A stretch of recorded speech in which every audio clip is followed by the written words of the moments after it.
Fox Sports. We are Fox. We are Arizona. The Diamondbacks have returned home to Chase Field, needing to take advantage of playing in the desert and in front of the hometown fans. Still within striking distance of a playoff spot, this could be the most important homestand of the season as the D-backs host two teams with losing records, Houston and Colorado. And they finish off with a Mets team that's struggling. We have all 10 games for you starting tonight on Fox Sports Arizona.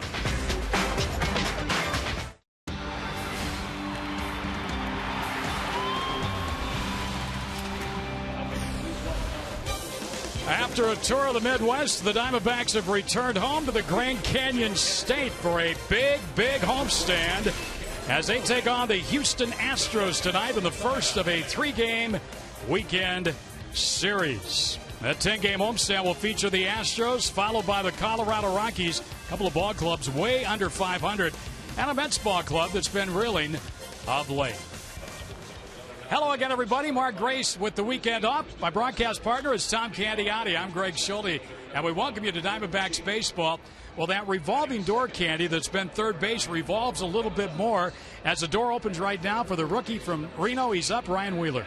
It really does. They keep trying to find a guy to solidify the third base role, but Ryan Wheeler right now is that guy coming up from AAA, and you know, he's one of these guys that can really hit the ball. They're looking for offense, a 351 average. Now, those numbers are skewed, but look at the 90 RBIs. He's only played in 93 games, and he's got 90 ribeyes. So, you know, he's a clutch hitter, and the Diamondbacks are looking for him to really put up some numbers. And, oh, yes, he is in the lineup tonight, and he's batting eighth, and he is playing at third base. Well, Justin Upton, during the road trip, went 0 for 10 through Chicago.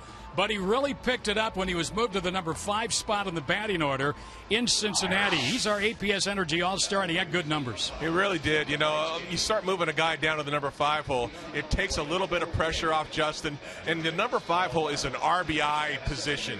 You're going to have guys on base. You got Hill in there. You got Kubel in there hitting the ball. Bloomquist gets on. You're going to have guys on base, and right now Justin is really liking that number 5 spot. He's got protection at the number 4 spot, whomever that is, and the number 6 spot, so it's working out well right now for the Arizona Diamondbacks. We talked about the importance of this homestand. Brad Steiche will come back after the break. He'll talk about that. He visited with some Diamondback players. Diamondbacks and Astros, all the action coming up next.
In part by AT&T, the nation's largest 4G network. AT&T, rethink possible. Bluebell Creameries, try our newest flavor, summer strawberry pie. And welcome back to Diamondbacks Baseball live on Fox Sports Arizona. It is 80s night here at Chase Field, and it is great to have the D-backs back at home. July 8th was the last time we saw the Snakes here on their home field. Since then, the All-Star break and then a 2-5 road trip. Tonight they start a crucial, very, very important 10-game homestand. And one of the things that Kevin Towers, Kurt Gibson, all the guys in that locker room are looking for right now is some sustained consistency. No place better to start that than right here at home. You know, anytime at your home, you have to try to get as many games as you can.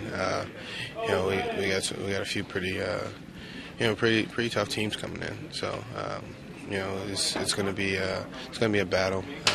We're just going to have to do what we have to do to get ourselves going and try to get this thing back on track. Everyone is very confident, and we got a good group of guys. Everyone works hard and does their part and takes care of their job. Obviously, the results haven't been there, and when the results aren't there, you kind of see that first, and everything else fades away. So, hopefully we can get on a roll. Start today, and hopefully gain some games to see what can happen.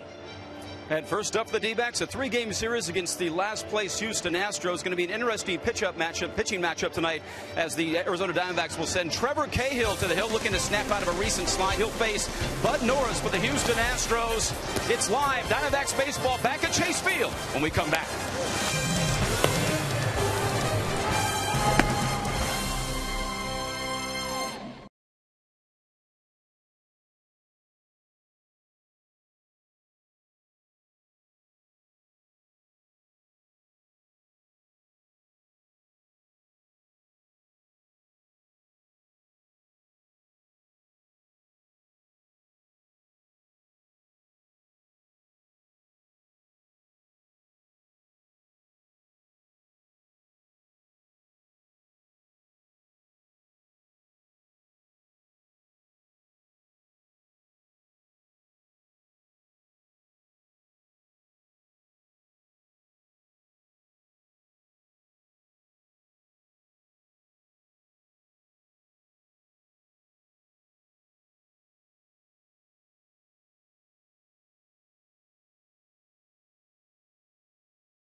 Diamondbacks 10 ball games, 3 with Houston, 3 Rockies, and 4 with the Mets. Brad Mills, third season as skipper of the Astros, and this is his lineup.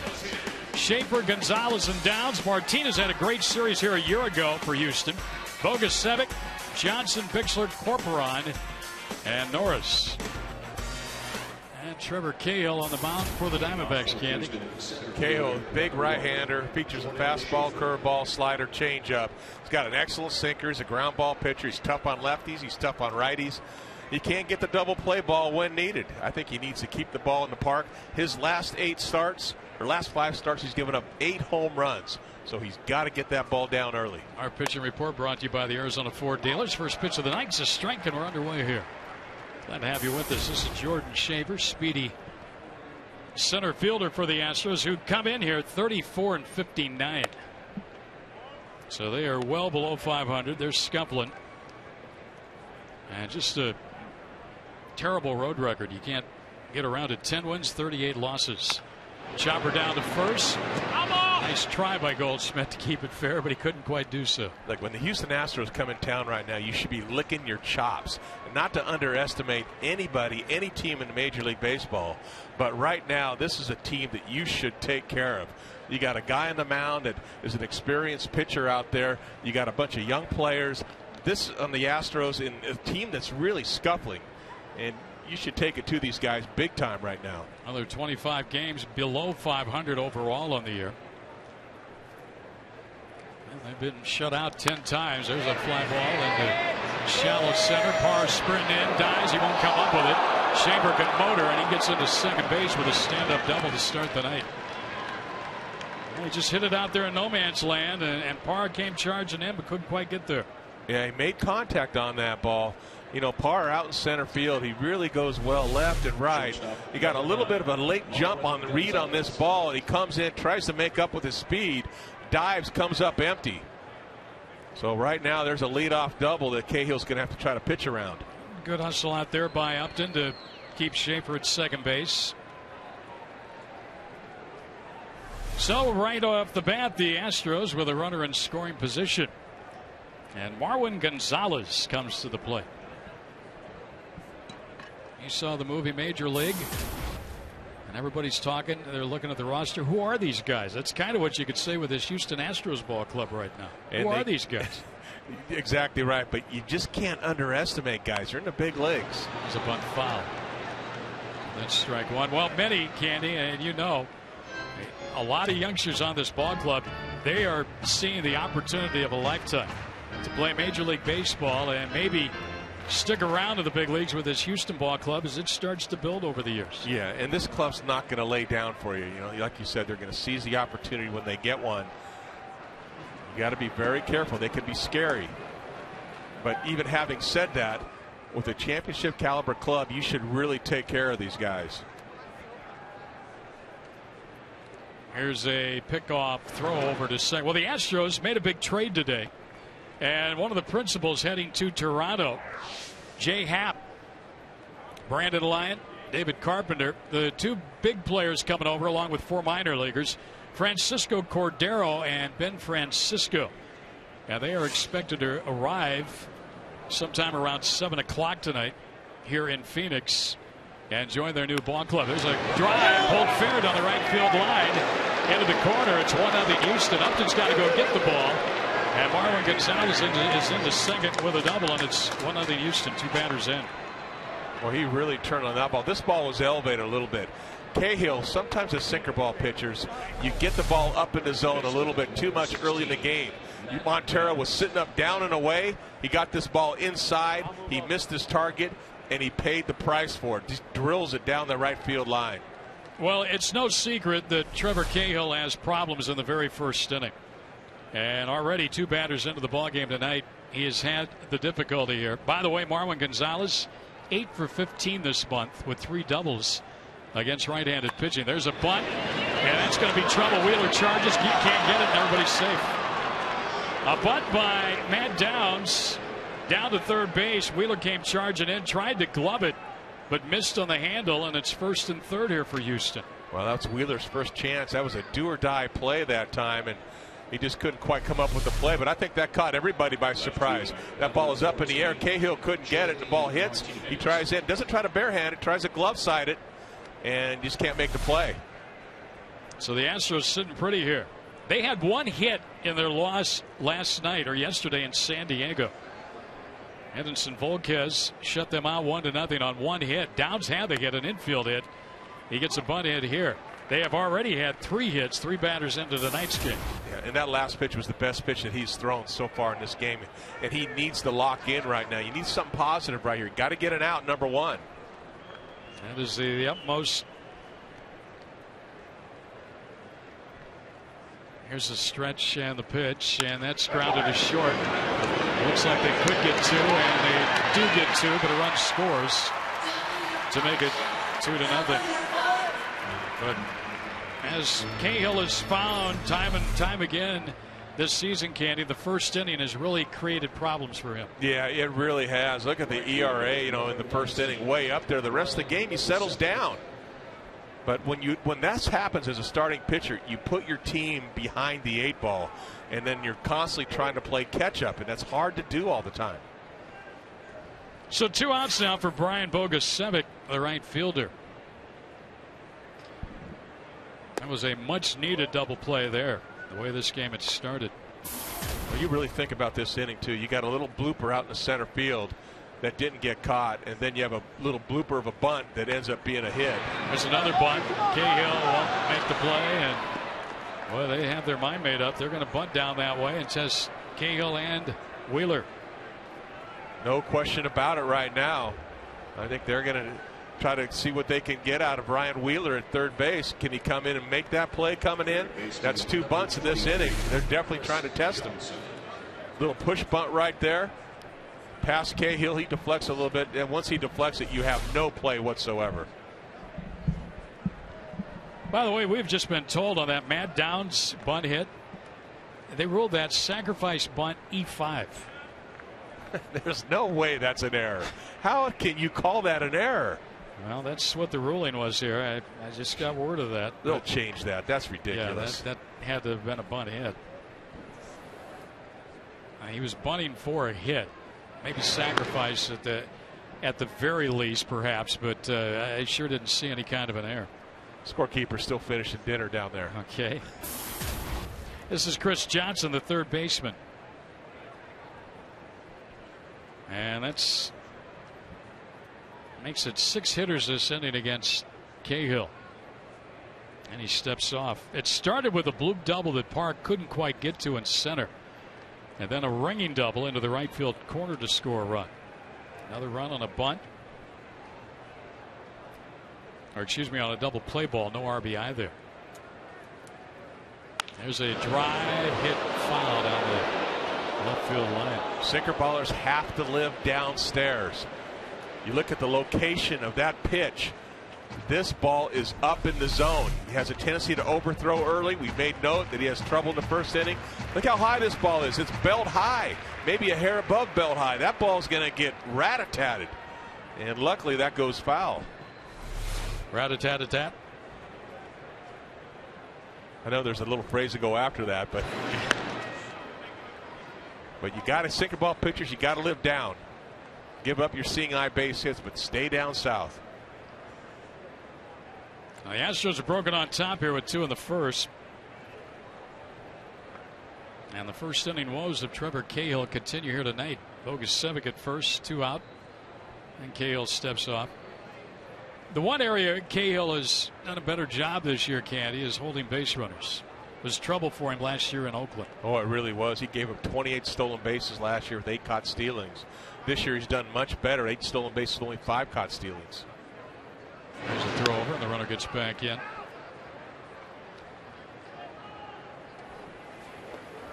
Bogusevic is a big guy over there at first base. See Alan Trammell giving the signs. That's a foul pass. Dave Clark at third. Dave Clark walks probably a mile a night down there at third base.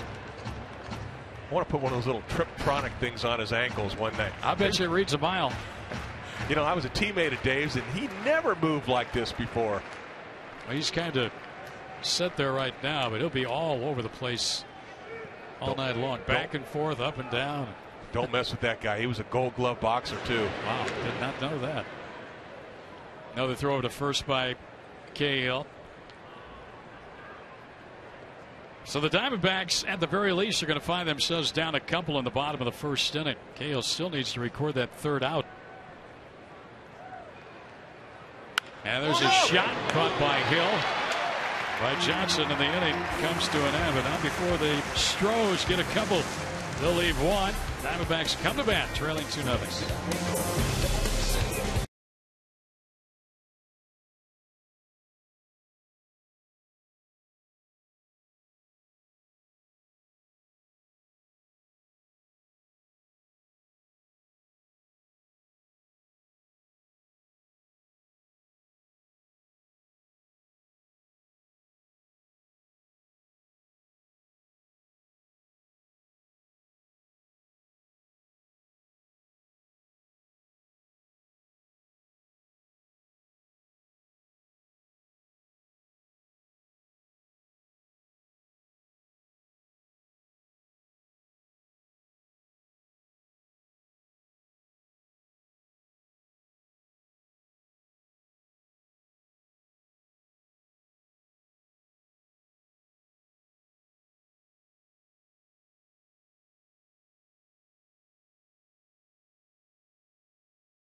for the Diamondbacks. Then started out very well as the Astros have scored 2. But let's take a look at our Boston starting lineup for the Diamondbacks tonight. Parr back in the leadoff spot in center with Drew Hill-Kubel. Matching up after that, up to back in the 5 spot. Then it's Montero Goldschmidt hitting 7th. The newcomer Ryan Wheeler making his big league debut here tonight. And Trevor Cahill on the mound. And the right-hander Bud Norris, Candy, is on the mound for the Astros. Yeah, 5-7, a 4.70 ERA. Features a fastball, slider, changeup. Averages about 92 miles an hour. Good stuff. He throws a lot of sliders. About 35% of those. Spotty command. His walks per 9 inning about a 3.72, so he does walk a lot of guys. He's pretty decent at holding runners on. You got to have a very patient approach against this guy. Make him work. Try to get a good pitch to hit. And just to do a little housekeeping here, they changed that sacrifice E5 to bunt single by Matt Downs, which is a correct call in our eyes. Absolutely. I don't know how it got ruled an error in the first place.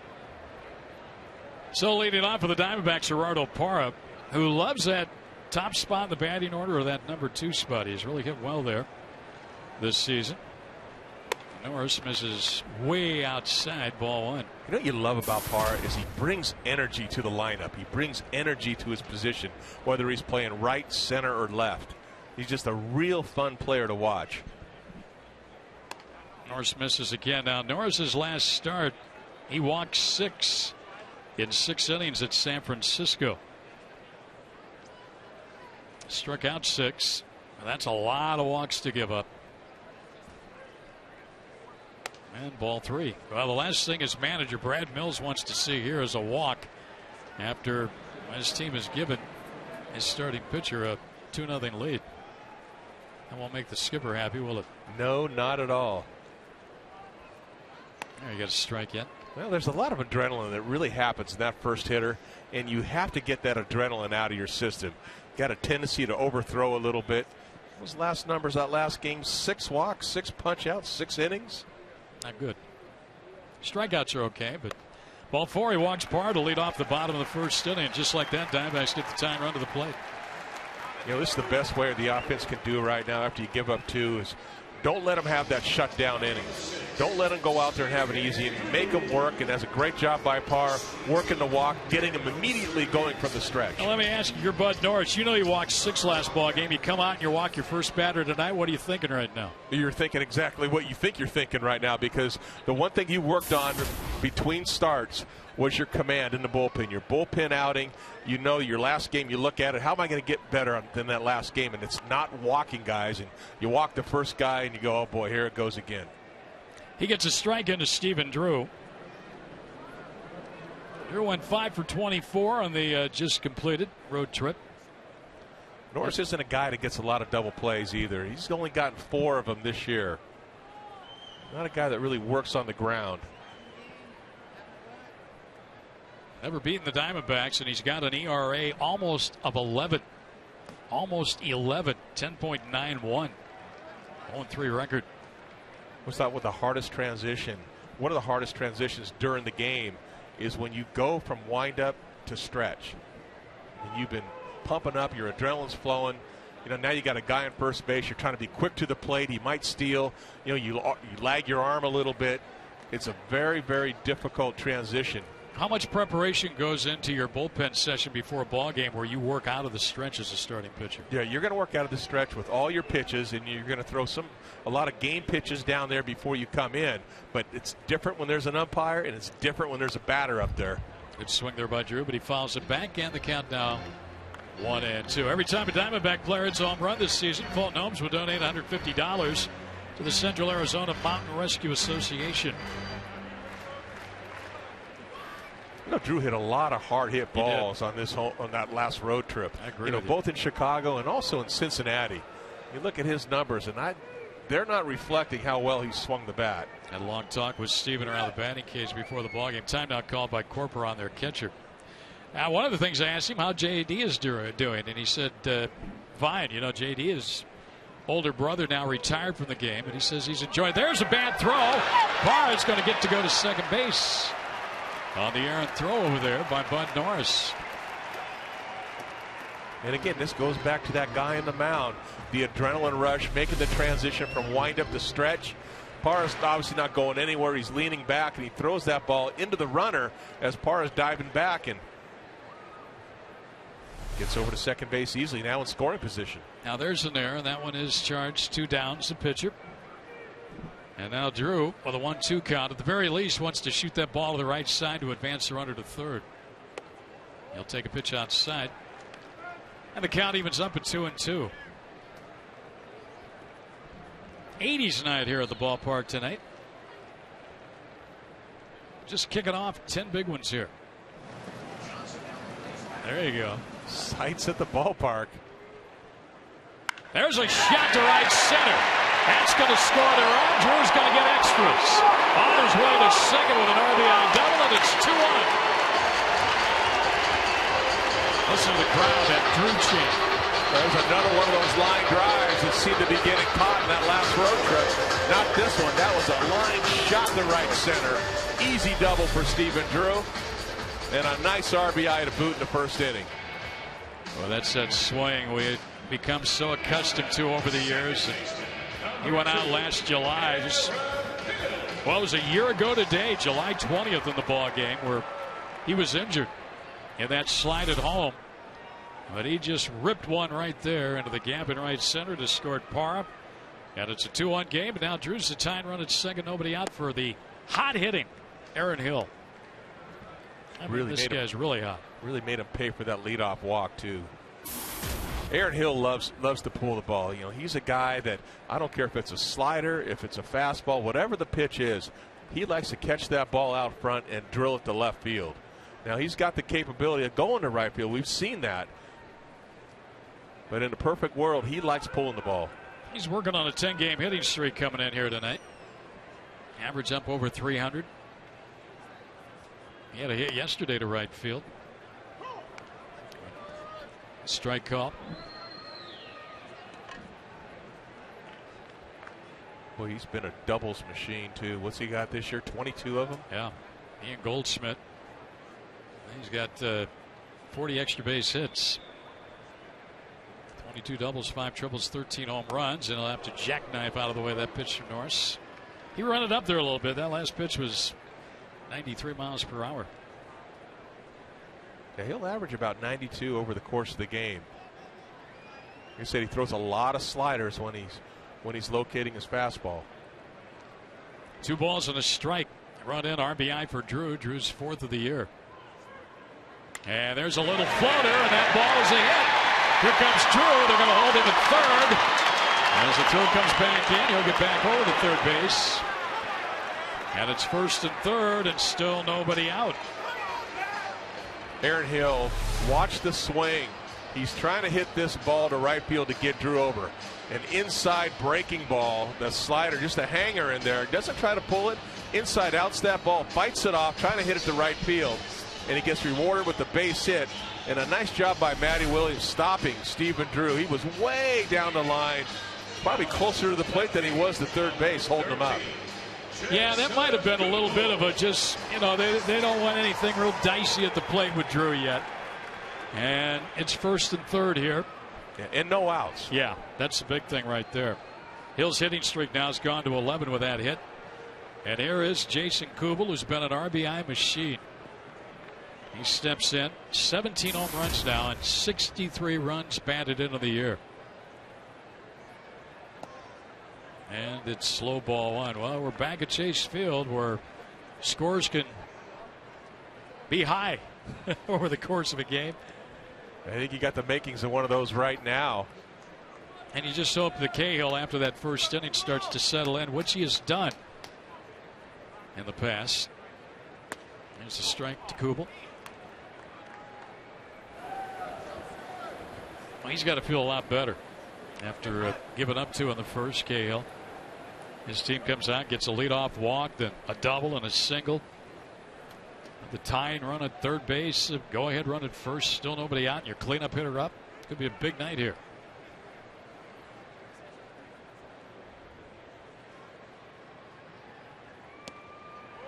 And Kubel takes a look. I did not mention Kerwin Daly's our home plate umpire tonight, out of San Diego State. Paul Nart Dana DeMute, the crew chief, and Doug Eddings around the bases. Look at that 331 average at home. Look at the RBIs. He loves hitting at Chase Park or Chase Field, and he loves that batter's eye out in center field. Had one in on him there, and he fouled it.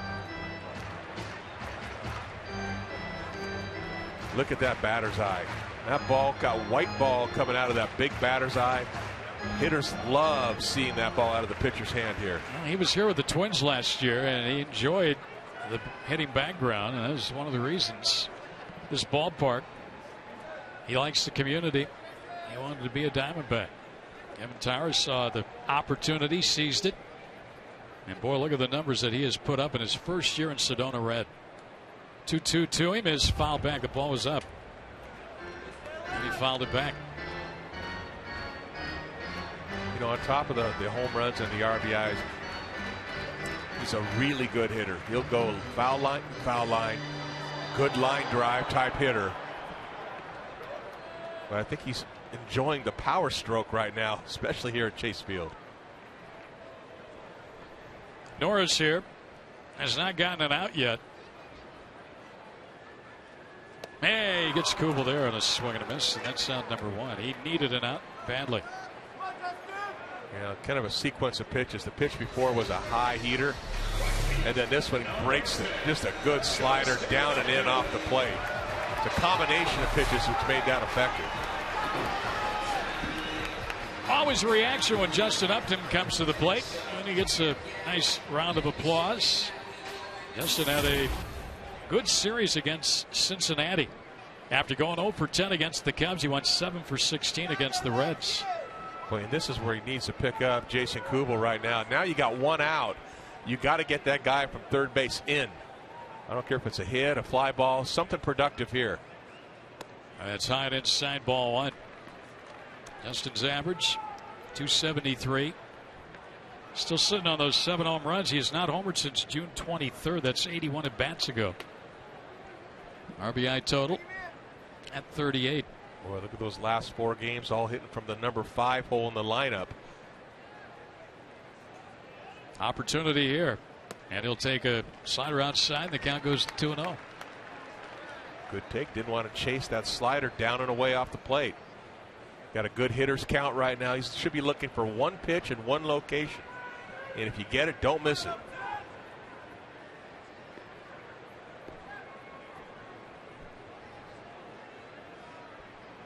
There's a chopper down to third. They're going to come to the plate, and they will get the sliding Drew there, as Johnson had the play in front of him, elected to throw to the plate. They'll get the out there. That will go 5-2 with runners now at first and second, 2 down. 2-0 count. Norris comes in with the slider. That's not the pitch that Justin wants to hit right there. He should have been looking for a fastball right down the middle where he wants it. But Norris got on the chase, and he got an easy ground ball to third base. And now he's got a chance to get out of it and keep the lead if he can retire Miguel Montero. That RBI total of 50 ties Montero with A.J. Pierzynski of the Chicago White Sox for the most as a catcher in Major League Baseball. I think he's had another big RBI year.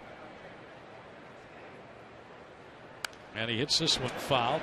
Strike one. Mickey's got some good numbers against Norris. He's 4 for 8 in his career against him. He has seen the ball very well. It's pretty good. Some pretty good numbers up there. Montero right at the very top. Pretty good catchers up there too. 4 of the 5 in the National League. Pierzynski, the only American leaguer. You got to love that category too. Runs batted in. This game's about runs. Don't care if you score them or drive them in. Montero takes a strike. Montero this year has been pretty good with runners in scoring position, 328. He needs a 2-out hit here, and he's locked with an 0-2 count, just underway, bottom of the first inning. Now the combination that he put Kubel away with was a high fastball, wasted it, and came back down inside with the slider. When you have success doing something, usually you go right back to it. Let's see if he wastes a high fastball here. Kerwin Daly, Montero, and Carlos Corporon, the Astros catcher, all having a conversation. We're set now. Montero trying to come up with a big 2-out hit here to get this game even.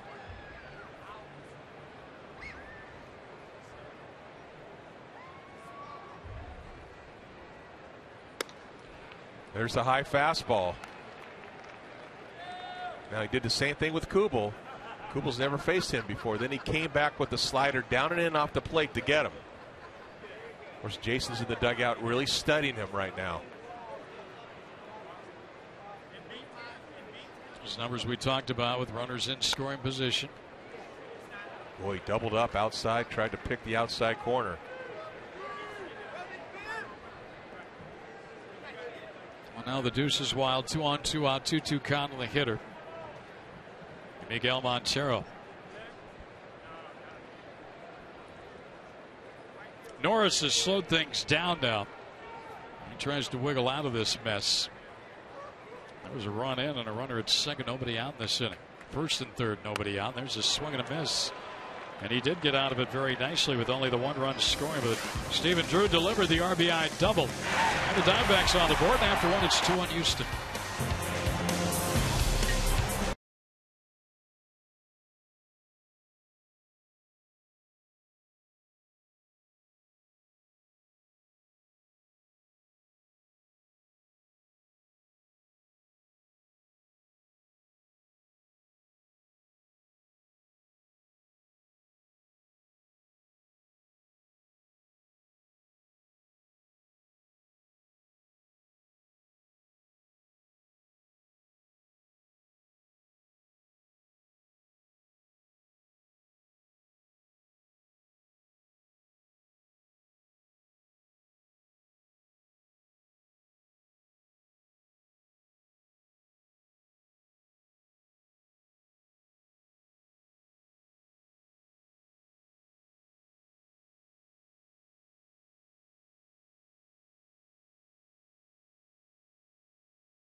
Some didn't.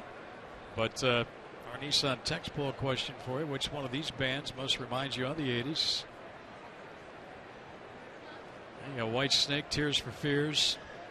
The Bangles, remember them? I remember them. Flock of Seagulls. Love that. A, B, C, or D. You can vote. See what we come up with. Trevor Cahill needs a nice, easy inning here after struggling, giving up 4 hits, 2 runs in the first. Brian Bixler at the plate. A ball and a strike. Well, the good thing for the Diamondbacks, they did come back, get a run. The bad thing was they had a chance to tie or get the lead, and they could not do so against Norris. Now Cahill throws way outside. 2 balls and a strike. Cahill's only thrown 4 balls so far tonight. Nice sink there. Nasty sinker that time. He got on top of that ball, drove that thing down into the zone.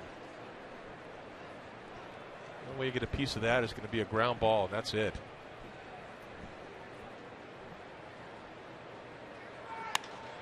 That's going to go foul. And Justin will have to retrieve the baseball. Probably flip it out as a souvenir. Yep.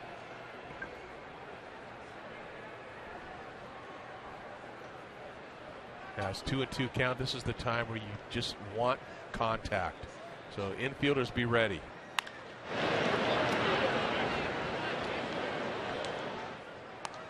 Not trying to pick a corner, not trying to get him to chase the ball out of the zone.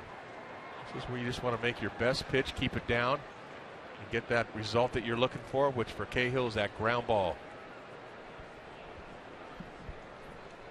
Aaron Hill's ready. There's a little floater foul. Step over the Astros first base dugout.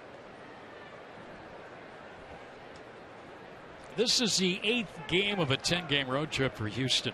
They were 0-3 last weekend in San Francisco, 1-3, and a 4-game set in San Diego.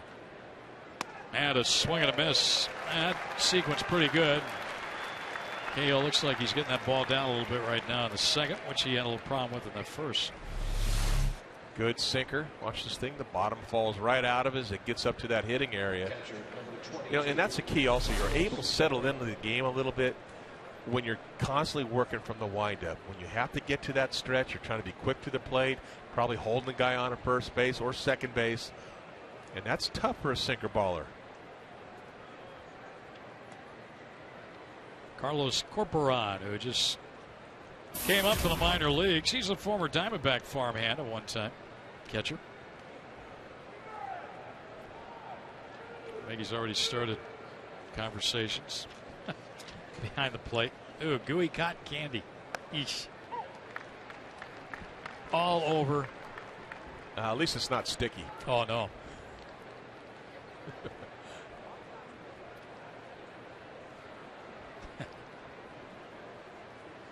That's out of play.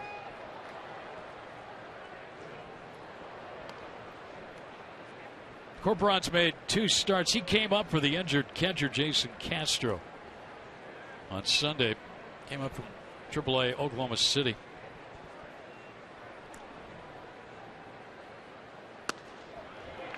See you later. What a great pitch that was. Good inside two-seamer, but this ball starts inside. It comes back over the plate. Just a perfect pitch. You saw Montero wants the ball in there. Executed the pitch perfectly. So a swinging strike 3 at Bixler, a called strike 3 at Corporan, and now Bud Norris, a pitcher, up with 2 men out in the inning. He's got to that magic number right now, 25 pitches, which has kind of been a cutoff for him about settling down. His first 25 pitches, he's struggled a little bit. Hitters hitting .378. And then after that, pitches 26 through 50, only 215. 51 through 75, only 216. And he's a strike throw machine right now. 27 pitches, 22 of those have been strikes. And he's a completely different pitcher right now. Amazing how they can chart pitches like that now and know the outcome. Shows a tendency. Ground ball hard to the hole and short. Drew's got it. Throws! Save it first. Goldschmidt tried to help him with a sweeping tag, but that was almost sensational. Pulled out by Drew and Goldschmidt. And Norris gets an infield hit. An excellent try by Drew. If Cahill executes this pitch, Drew's playing a little bit up the middle of the field. Of course, the pitcher's hitting. So exposes that hole, and he's going over to his right. Jumps up a la Derek Jeter, and just kind of sailed up the line a little bit. Nice play by Goldschmidt, trying to catch the ball at a sweep tag. Very close. We haven't seen that play much from Drew over his career. Normally that's one, and he really had no other chance, where he'll try and set himself and use that strong arm, but that was a nice play. That was a base hit back up the middle. And Norris is going to spin around to third on Schaefer's second hit. And the Astros now with something going, first and third, back-to-back hits with 2 men out. He gets right back to the stretch position. And see the location of his sinker. It goes up again, trying to be quick to the plate. And Schaefer just drilled this ball. He wants it down and away. Look at this ball, right over the middle of the plate, elevated a little higher than mid-thigh. And Schaefer is locked in on him. Well, that's 6 hits now off of Cahill and 10 batters faced in this game. And he got 2 outs with 1 swing of the bat, the double play ball by Martinez in the first. So he's not quite where he wants to be yet. This is Marwin Gonzalez, who doubled home run, pulled one right down the first baseline into the right field corner. That scored Schaefer 2 batters into the ball game. It looked like he had a non-stressful inning, striking out the first 2 guys, and now he's got some stress out there. Now you got to make a pitch. And he's done fairly well this year with runners in scoring position. Hitters only hitting .222 against him in these situations. Schaefer has 23 stolen bases this year. He's a runner at first base. Remember the start of the infield hit by Norris with 2 outs. There's a strike call. Good pitch, 0-1.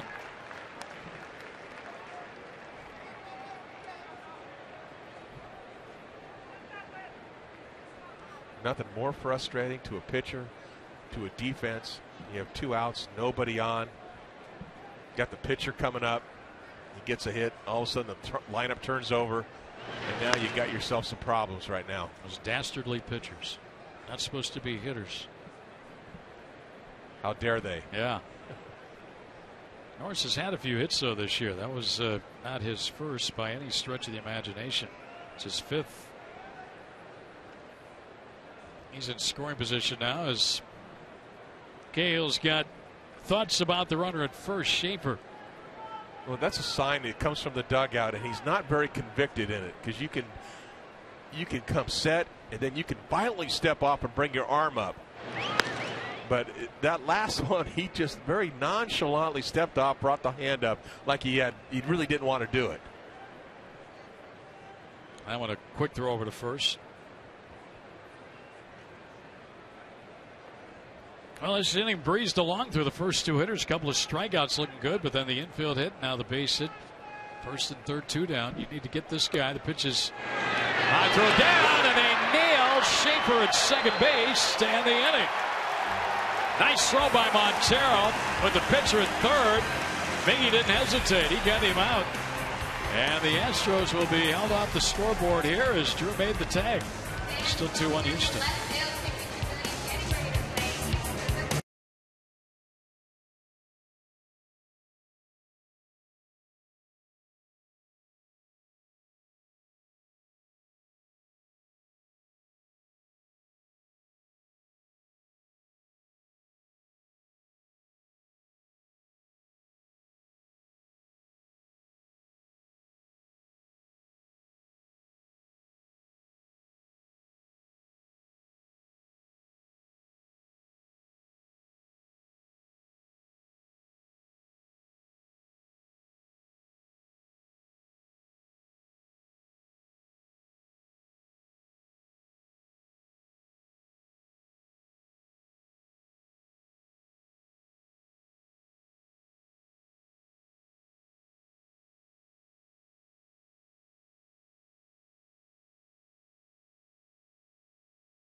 Later in today's game, brought to you by Miller Lite.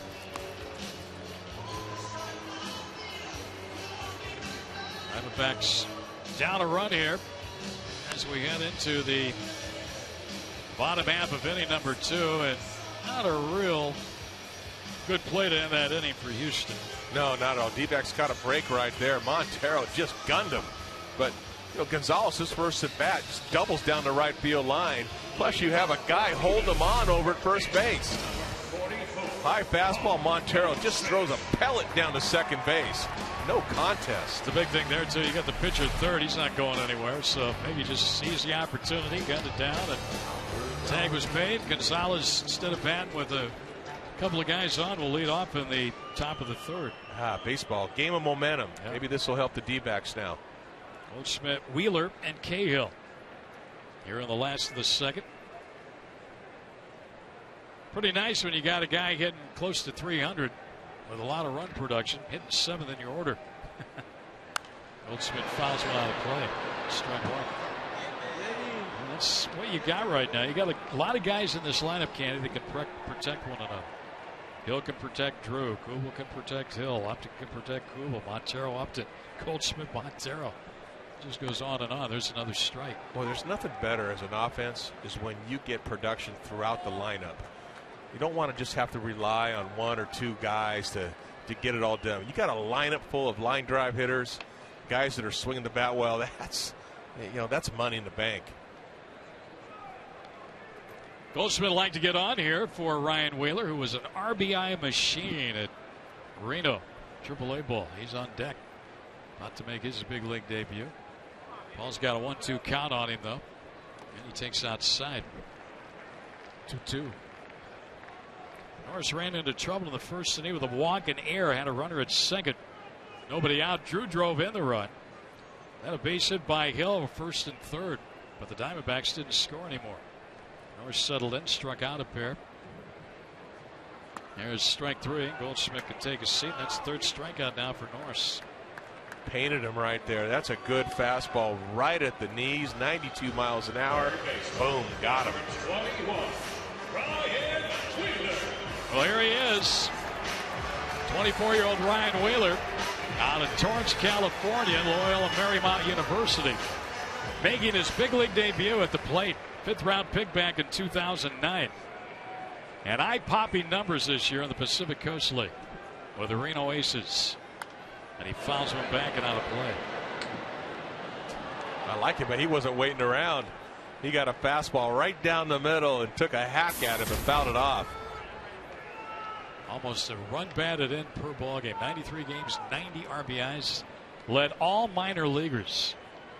And he fouls that one back quickly in the hole. 0-2. His family is here.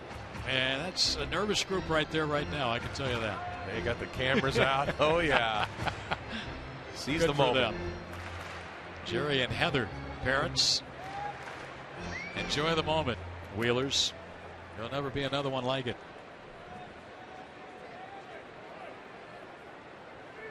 That was Kristen, Ryan's girlfriend, seated with his mom and dad. That's popped up, foul back and out of play. We saw him play a little bit in spring, and this kid can hit. There's no ifs, ands, or buts about it. He's got great size on him, listed 6'3", almost 240 pounds.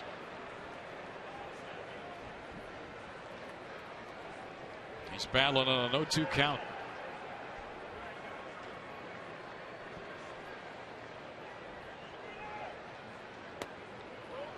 Nice take. Thrown them all fastballs so far. Just kind of wasted that one.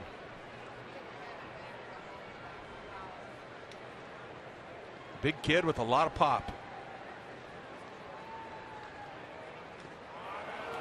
Corporon drop.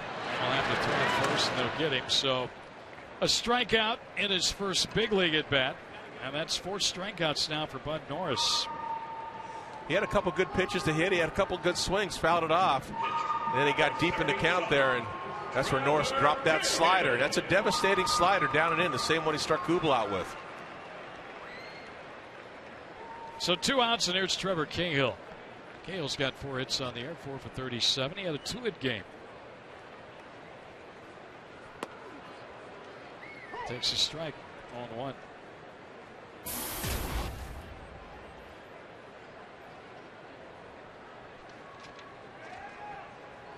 Well, this is similar to what Cahill did after a tough first inning. Cahill struck out the first 2 in the second. And then the pitcher, Norris, got a hit. Another hit. Well, Cahill's trying to return the favor here against Norris. That last pitch is a good fastball away, but Cahill's first move was stepping in the bucket. That front foot, he was ready to bail and wail there. Kerwin Danley, I think, has something in his eye, other than his eyeball, that was bothering. Yeah, I know. But believe me, I've worked with you for 7 years. I knew that was coming. That's why I out of the line very quickly. You cut me off right there. 1-2 pitch and a foul. I knew where you were going on that. Not fair. That was a good line coming up. 1-2 count. They're having a laugh about it. Corporate and Danley. And a swing and a miss. And how about that? Strike out the side as Norris. He's got 5 in 2 innings. 5 of the 6 he's retired. 2 on Astros.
Taylor's text road trip to the Miller Taste team at 620-620. Your chance to win one of 3 interdivision rival flyweight trips this summer. Mark Grace with a weekend off. Tom Candiati tonight and tomorrow night. Broadcast partner Joe Garagiola will join us on Sunday here. First of 10 at home. But the Astros right now, Candy, leading 2-1 thanks to a 2-run first inning. They came out really swinging the bat. And I think the D-backs really caught a break there that last inning with Schaefer trying to steal second base. And now Gonzalez got another, or gets another look at Cahill. And an RBI double. That's what was so perplexing about that caught stealing to end the inning.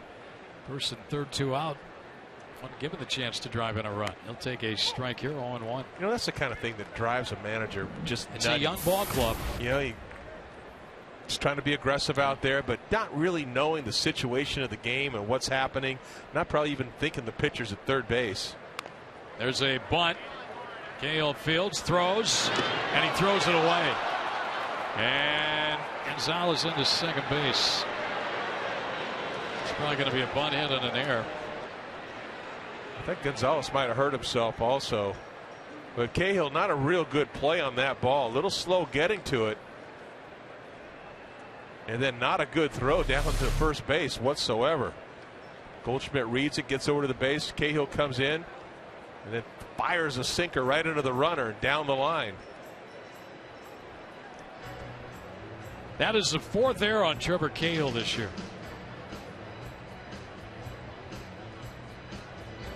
You know, that's a time that you got to throw the ball up the line a little bit, not into the runner.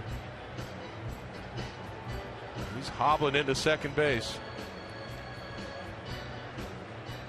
You want to hit that first base bag.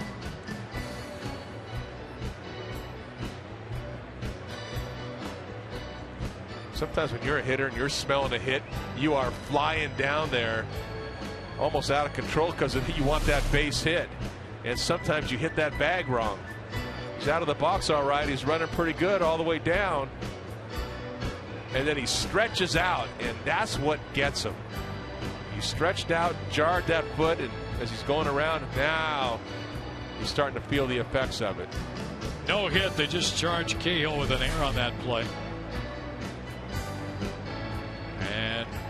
Gonzalez says he's feeling well enough to stay in the ball game. He'll be in scoring position here with now those two, Brad Mills and Aaron Hill. They just exchanged a little pleasantry there. They're both from Visalia, California, and Aaron was telling me that when he was a little kid, Brad Mills, his family used to be the babysitter. That's great. Well, he's probably pitching him BP with a wiffle ball. So that was probably babysitting. How about that? Yeah. That's awesome. So they had a little how do you do right there. There's a bunt. Boy, that's a fourth bunt they've laid down. They get the out here, but the sacrifice is good. A little sarcastic applause by some of the Diamondback fans. They have come out bunting like crazy in this game. You know, it's almost a theme that this offense for the Astros has right now. You know, early on we thought maybe they're trying to test, Ryan Wheeler at third base, but it looks to me like they're just trying to bunt, put the ball in play. This is a team that struggled against the Padres mightily in that series. That goes as a sacrifice, 1-3. Now the infield comes in here with Martinez at the plate. 1 out. And a ground ball to third. Wheeler looks the runner back, throws, got him. Out number 2. Let's go to our key to the game, brought to you by Kia Motors, Candy. Well, let's see. What is our key to the game? Start me up. How's that? Let's start me up. All right. Any idea what start me up is? Old Rolling Stones? Start me up. Little ladies' night at the ballpark here. Love that. Yeah. How about the starting pitcher? Start me up. How about the offense? Start me up. Get me going. I'm all for that. Well, let's see if Cahill can complete this inning now and retire Brian Bogusevic. And a little bit high and outside, ball 1. Bogusevic on this road trip, 4 for 15. He had to hit his first time up, and he fouls this one back. Now, if Cahill can pitch around this error that he made, the 2-base error to open this inning, he'll have done a nice job. Well, he's got to complete it. He's got 2 outs, sacrifice bunt, and then that chopper down to third with the infield pulled in by the cleanup hitter Martinez. Yeah, that was a big one. That's pitching with runners in scoring position. He got an out there, but you got to finish it off now. Finish the inning off. This is outside, 2 balls and a strike. Look at some of the quality of his misses. You don't like him missing upstairs. You got a sinker ball there. You want him missing down. It just tells me he just hasn't settled in yet. There's a strike. Got it on the outside corner. 2-2 now. Montero knows with a guy like Cahill out there, the tendency to throw balls into the dirt. He's got to block anything with that runner at third. That's fouled out of play. He's got 5 wild pitches this year, and he's going to throw a lot of balls down. Montero's just going to have to be a mud turtle back there and just block anything. That guy in third base. Well, he had a lot of practice in the last Bauer start. Yes, Cincinnati. He was worn to a frazzle after that game. He was blocking depth charges. 2-2 count here. High 3-2. There's another one way up. Yeah, Miggy wanted that ball up. That was a little different. I don't know why with 2-2. I don't know why you're calling for a high fastball right there. That's when you want to make sure that the pitcher throws his best pitch, because you don't want a guy to go to 3-2. Broken bat, ground ball. Out to second, Hill to first, and over. Nice job. So Cahill pitches around his own error and gets out of it, but the runner's stranded. And we'll go to the middle third. Diamondbacks down a run.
I ran into Gibby in the elevator on the way down here, and hey, Wheels, what's up? Hey, Gibby, you ready to play tonight? Like, of course. He goes, all right, you're in there. I'm like, okay, all right, good to see you. So it was that obviously was exciting, and I don't know what exactly is in store for me here, if they want to play third or first, or I've even played around with left field a little bit, or if they want a pinch hitter, it doesn't matter to me. I'm happy to be here. Oh, Ryan Wheeler providing our Geico quote of the game, and as you might imagine, pretty amazing 24 hours for the rookie infielder. Guy was hitting just incredible down at AAA Reno, 351, 15 home runs, 90 RBI, and so last night he was a little concerned when Aces manager Brett Butler called him into his office and said, "I got to talk about a couple of things," and he had a poker face for a little while, and then Bugsy finally told him, "Pack your bags, you're heading to the show," and all smiles right now. It's great to see him up here, guys. He's got a lot of potential. All right, Brad, you're right. And I don't care how good you are, how whatever, you play your first major league game, your stomach has got to be churning, Tom Candiotti. Oh, there's no doubt about it. Just enjoy the moment for him, and it looks like he really is. I know it's tough when the game starts, but you know what? Beforehand, that little conversation that he had with Gibby, I mean, that's priceless. That's awesome. For the Diamondbacks, they're top of the order with Gerardo Parra leading off. Parra walked, scored in the first inning. Norris on a little bit of a run here now. He has retired the last 6 he's faced, and 5 of those have been via the strikeout. He struck out Kubel, Montero on the side in the second inning, Goldschmidt, Wheeler, and Cahill. 1-2 on Parra, and a ground ball chopped to second. Backing up his pitcher, fields and throws him out, 1 away. You're starting to see him now when he gets ahead of the left-handed hitters. He likes that little combination, fastballs away or up, and he likes to put them away with the slider down and in. Tried to get Parra right there with the strikeout. He got it up just a little bit, but still got the result. Here's Drew, doubled home the run in the first. Then he was at third base with Hill at first with still nobody out, but the Diamondbacks couldn't score anymore. It might have been a turning point. Well, at this point, it was a turning point for Bud Norris. He throws strike 1. Well, he's starting to locate his fastball right now. He's getting to strike 1. Always felt like one of the first 2 pitches that you throw every at bat has got to be a strike. You can't afford to be down 2-0 in the count. No, miss away.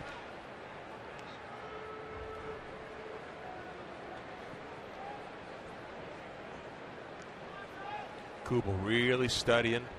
Said he's never had an at bat other than that first one. Good take there by Drew.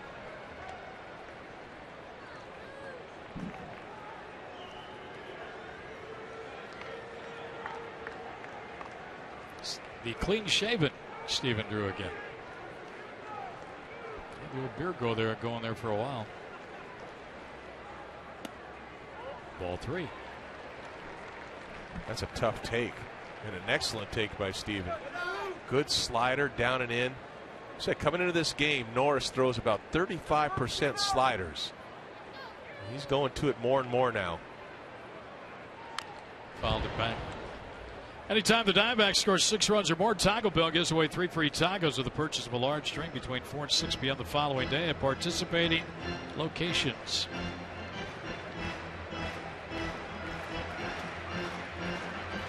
Parra's grounded out to start the inning. Drew with a 3-2 count from Norris, and he walks. Ball 4. Boy, you can just see Drew as each game goes on here, and each start he just looking more and more like the Stephen Drew that had been a star here for the Diamondbacks for several years before the injury last year, a year ago today.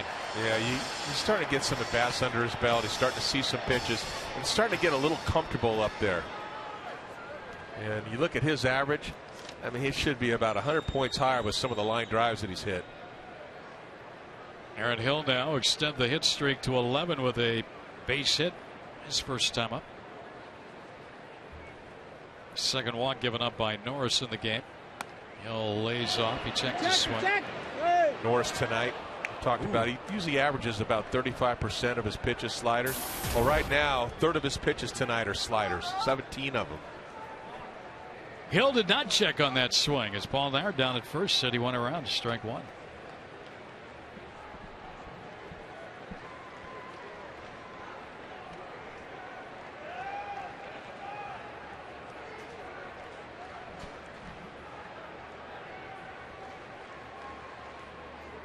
Swing and a miss. 1-2. Tough pitch for Aaron Hill to hit. You know, when you watch his batting stance, he's got a slight open stance, but he's deep in the box. See how his feet are open?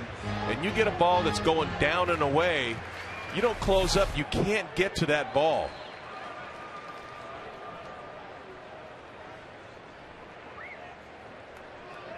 It's a tough pitch with his batting stance to be able to handle down there.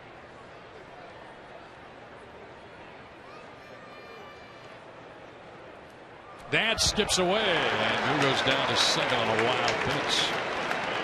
Another slider, this time in the dirt. Warren couldn't do anything to block that one. It just had that reverse backspin on it and just kicked. Wants a slider down and away. Hits right in front of the plate, and look at that reverse spin. It just kicked and it hopped. It's like the second serve of a tennis player, right off his shoulder and gone. Depth charge in front of the plate. Think how high it kicks. Yeah, Corcoran got down. He's not expecting that ball to bounce over his shoulder like it did. 1-2 count. Now Hill with an RBI opportunity. And a shot to left, a base hit.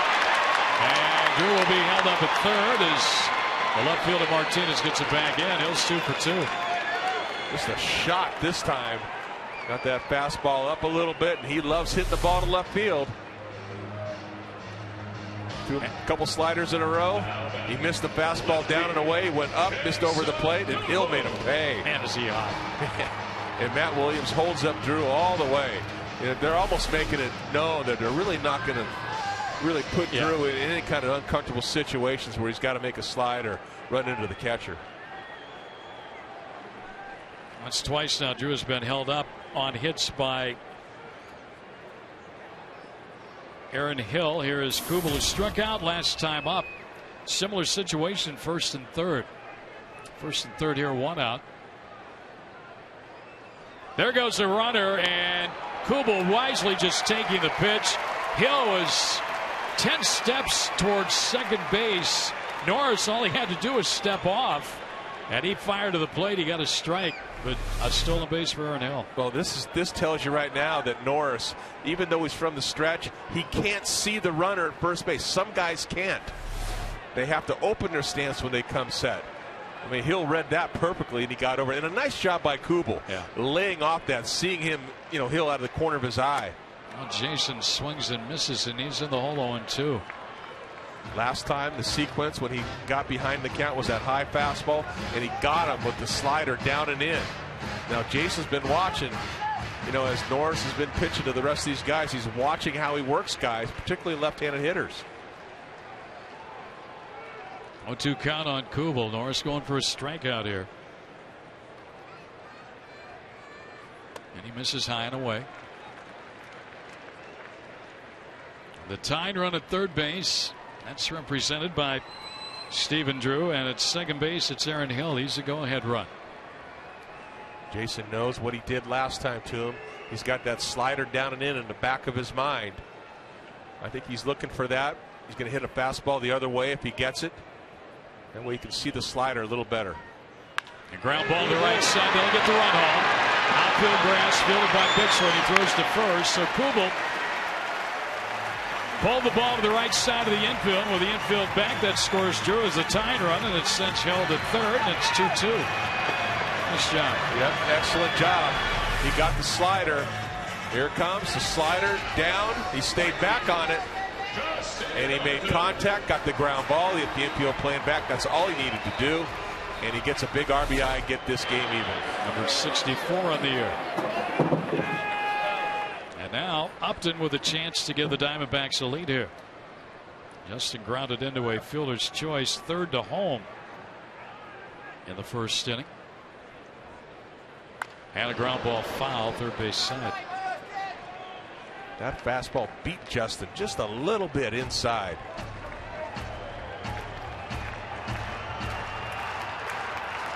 Corcoran wants this ball in. Norris, good hard two-seamer in there, just beats him. Nothing he could do with that pitch. If he hit it fair, he would have broke his bat. 0-2. There's that slider. Now Justin's got to have the same kind of approach now that Kubel had. Look at this thing, just a snapdragon.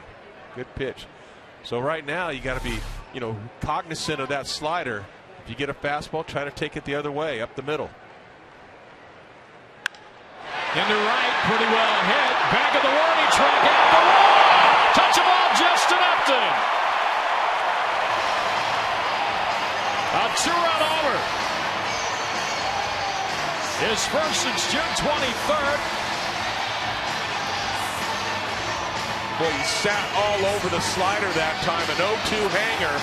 But the pitch before, when you throw back-to-back sliders, the second one's got to be better than the first one, and it wasn't.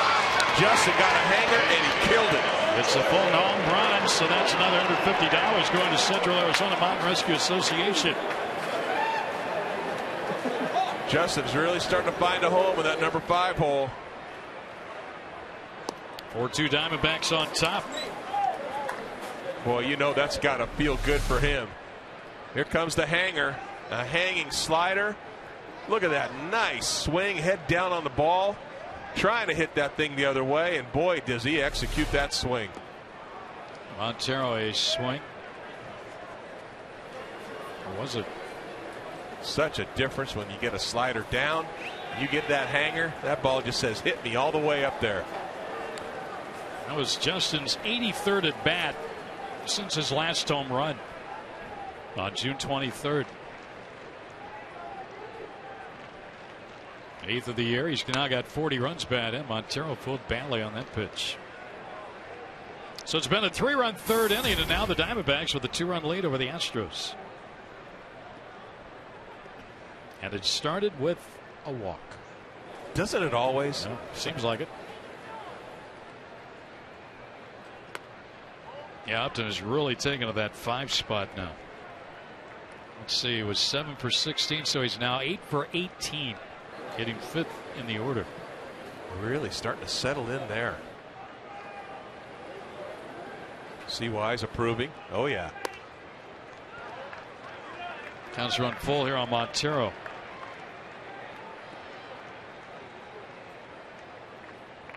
Kind of the same kind of approach right here. You just be cognizant of that slider. It throws your fastball, ready to hit it the other way. That way you're on the slider just a little bit longer. You see it a little bit more.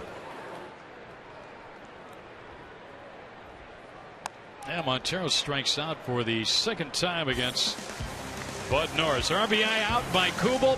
2-run homer by this man, Justin Upton, of the Diamondbacks now with a 4-2 lead.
Casinos, proud partner of the Arizona Diamondbacks. And by Valley Chevy. See your Valley Chevy dealer or visit valleychevy.com. Backer at Chase Field, Diamondbacks with a 3-run third inning to now a 4-2 lead over the Houston Astros. So Trevor Cahill's got a couple of runs to work with. And this becomes very important for him at this juncture. Yeah, you want to have a shutdown inning. Anytime your offense goes out and they get you some runs, that next inning you want to be quick and you want to put up a goose egg. Throws that ball up a little bit to Chris Johnson. That's a ball. Johnson lined out to the second baseman Hill first time up. Fouls that one back. Astros do have 6 hits. They got 4 in the first inning off Cahill and 2 more in the second. Pitched around his own throwing error in the third inning. He had a runner at second, nobody out. Well, they seem like they found themselves a weapon on the bunt. Yeah. Ground ball. Well, more balls pulled down the lines. It's the second one they've gotten tonight. That'll be a leadoff double to start this 4th inning by Chris Johnson.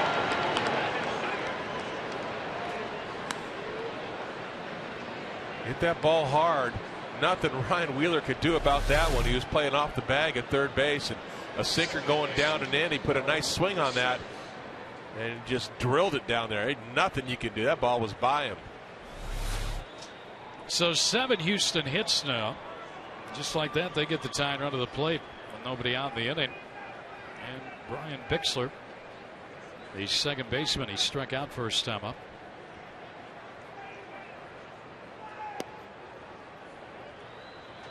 Eight home starts coming into this ball game.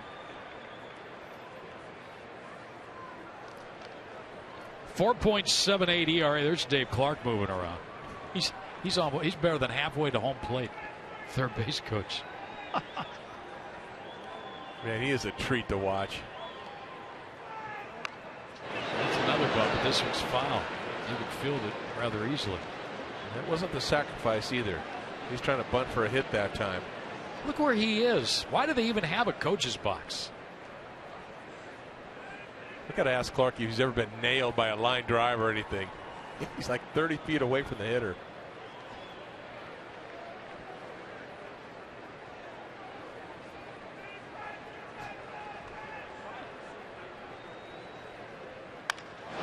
Oh, nice play, Wheeler. Looks to run her back. Fires the first. Nice play. Nice play by Wheeler there. Solid. Playing in there. That one hopper got to him quickly, looked the runner back, and then made a strong throw across the diamond. And that's got to be a strong throw. Otherwise, Johnson will end up advancing to third base. He's going away from him. He checks him, gets his momentum going back, and then rifles it across the diamond. That's an excellent play. He needed that 6'4" frame there, didn't he? Yes, he did. One out. There's Corporon, who struck out his first time up. Ball one. I tell you what, if Johnson keeps jumping around down there at second base, Montero's liable to throw one down, try and pick him off. Yeah, they have that baby pick play where you just look for a fastball outside, not like a regular pitch out, but just a low fastball off the plate. And then you got one of your middle infielders coming on the pitch, and you just drill him. 2-0. The pitcher Norris is next. Cahill now with a chance to get out of this inning with the 8-9 hitters up, but he's fallen behind Corporon. 2-0. He got to come back in this count. Nice change of pace there, and it's 2-1. Excellent changeup. Got in a very aggressive swing. He's looking fastball. He's ready to hit it. He thinks it's a fastball, and then it's not there when he swings. That's a great changeup. Now you got him in between pitches. Even though he's ahead in the count, he's already shown that he's going to throw a changeup 2-0. He can throw anything right here. Line to Wheeler. No other play. 2 outs. It's a high fastball, but he doesn't want it up there. He got away with that one. He beat him with it. Corcoran just kind of tried to make some contact and see where he wants to pitch. Inside. Look how this ball's up and away, but right to Wheeler. Very fortunate. Now it's the pitcher Norris, who has driven in 3 runs this year. He had an infield hit his last time up, a ball into the hole. Drew almost made a spectacular play. Ball went outside.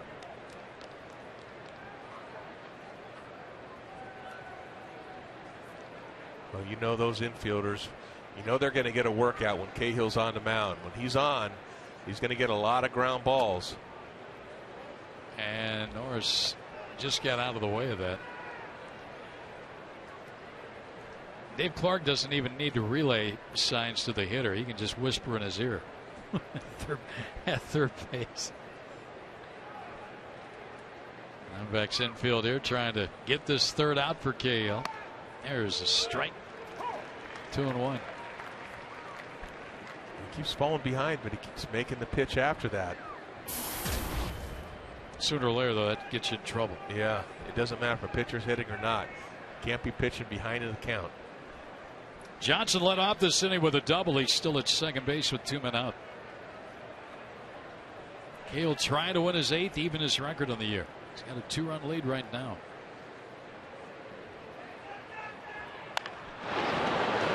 Pull that ball again. That was up. It's up.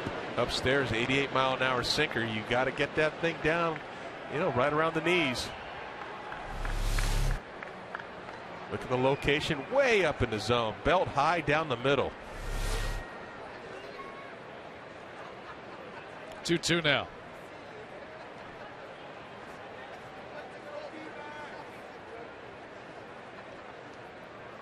Into the dirt, and a nice block by Montero. Well, he didn't want to go to 3-2 against the pitcher, but that's where he's at. Yeah, he's fighting himself out there right now. You know, he knows he's got to make that adjustment.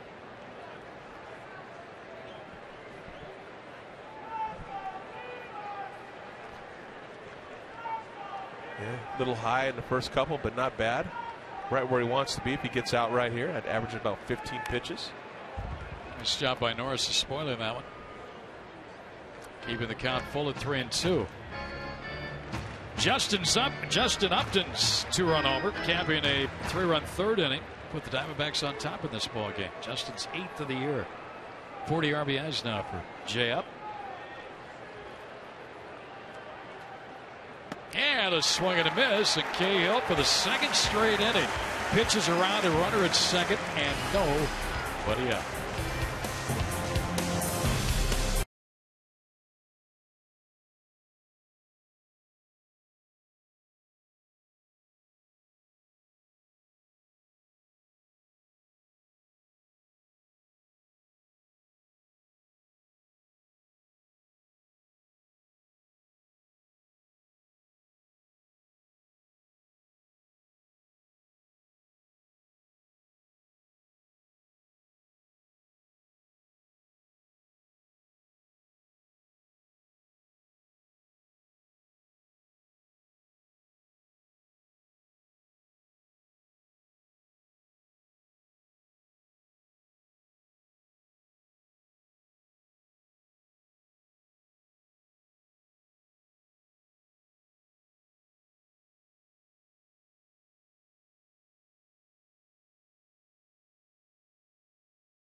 Times out there at the RamTrucks.tv pool.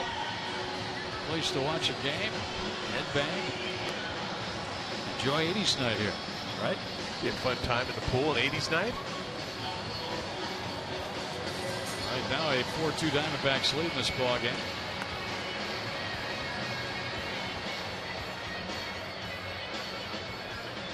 But Norris will go back to work.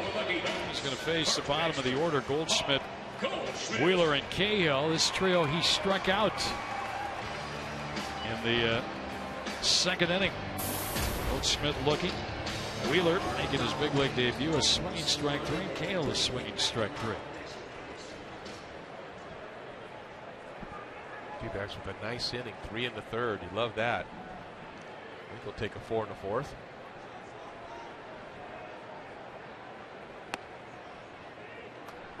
Six strikeouts for Norris, which tied the total he had in his last start. But he also had 6 walks in that last start. He's walked 2 tonight. Goldschmidt a chopper to short. Coming in, fielding Gonzalez. Got him the left. Another good slider. He got the result he wanted. Easy little ground ball. Third baseman. And now Ryan Wheeler. Now, Ryan, you got that first AB out of the way. You know what this guy throws now, so just settle in. Take your time and get your first big league hit. He had a couple really good swings that first AB. Fouled that ball back. Norris was coming after him with fastballs early in the count. Mom and dad and girlfriend all watching, hoping. Strike one. Camera's ready. Yep.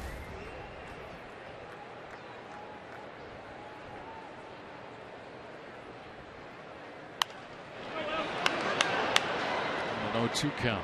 He was saddled with an 0-2 count his first time up and fouled a few away before swinging and missing.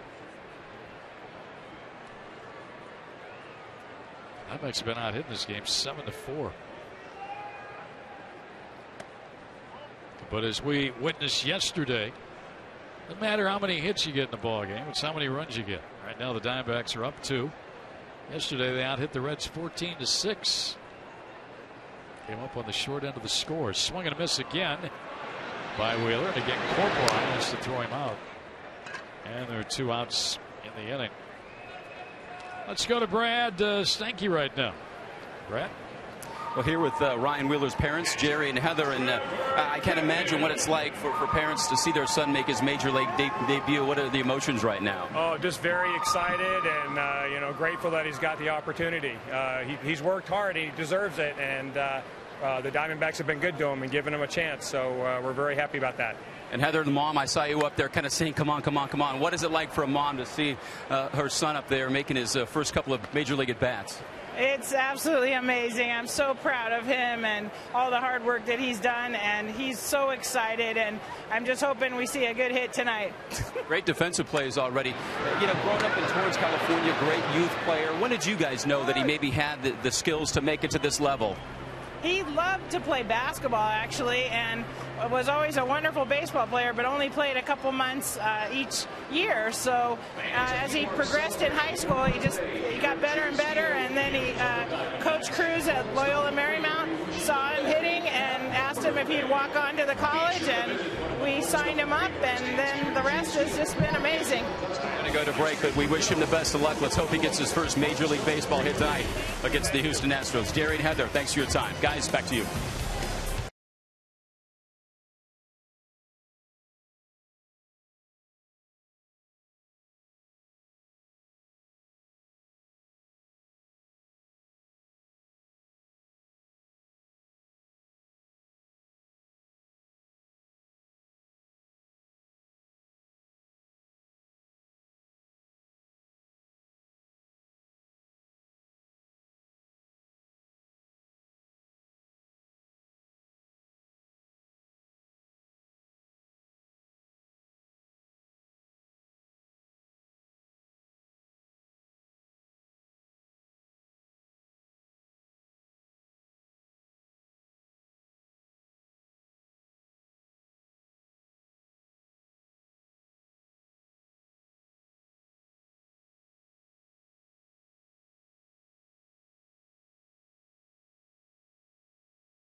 4-2 Diamondbacks will go to the 5th inning here. Our AT&T trivia question tonight.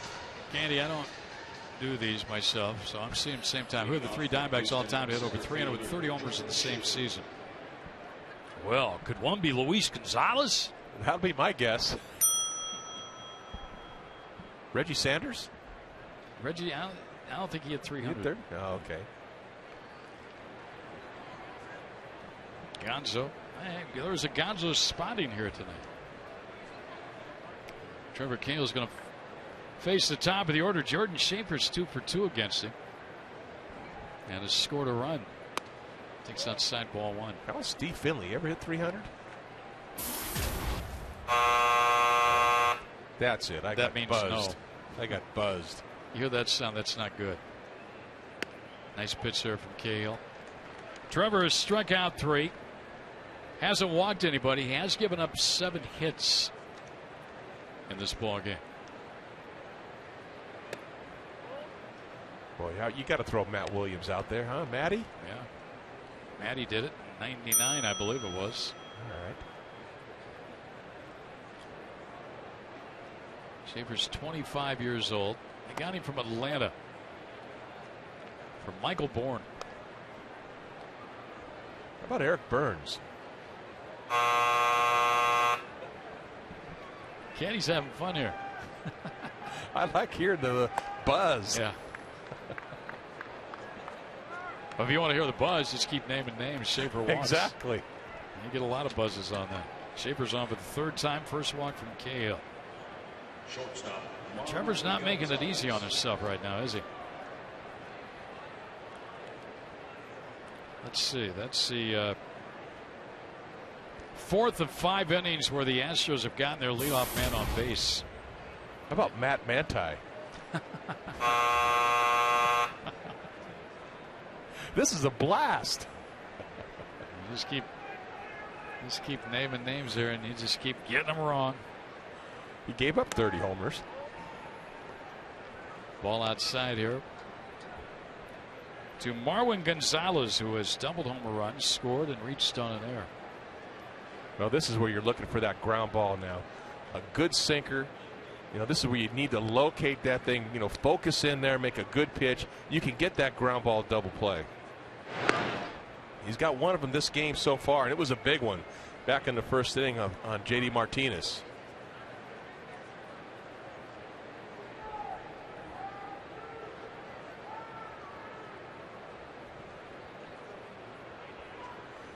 Gracie just texted me. He wanted me to guess himself. He just got buzzed again.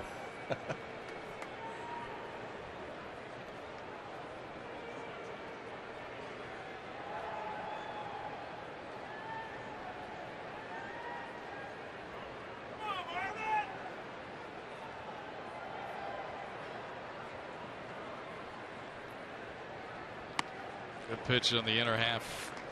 1-1 here.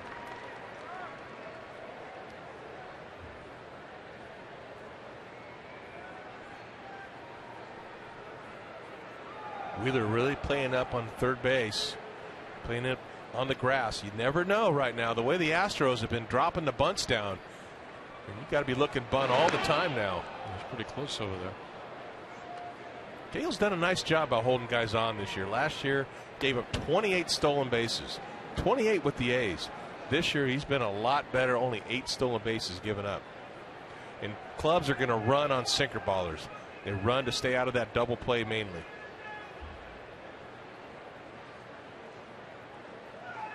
That's fouled back. Another high heater that time, way up there.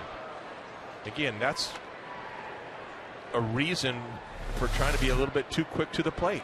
Montero wants it inside. Look where this ball misses, way up. That's almost about the letters. But he's trying to be very quick to the plate, and just didn't get on top of that ball.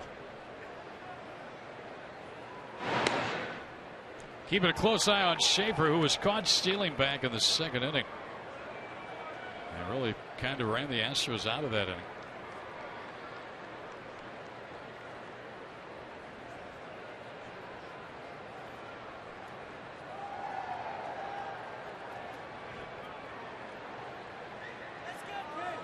Diamondbacks a 3 spot in the 3rd inning. Now up by a pair here as we play in the 5th, 1st of 10. Another throw over to first.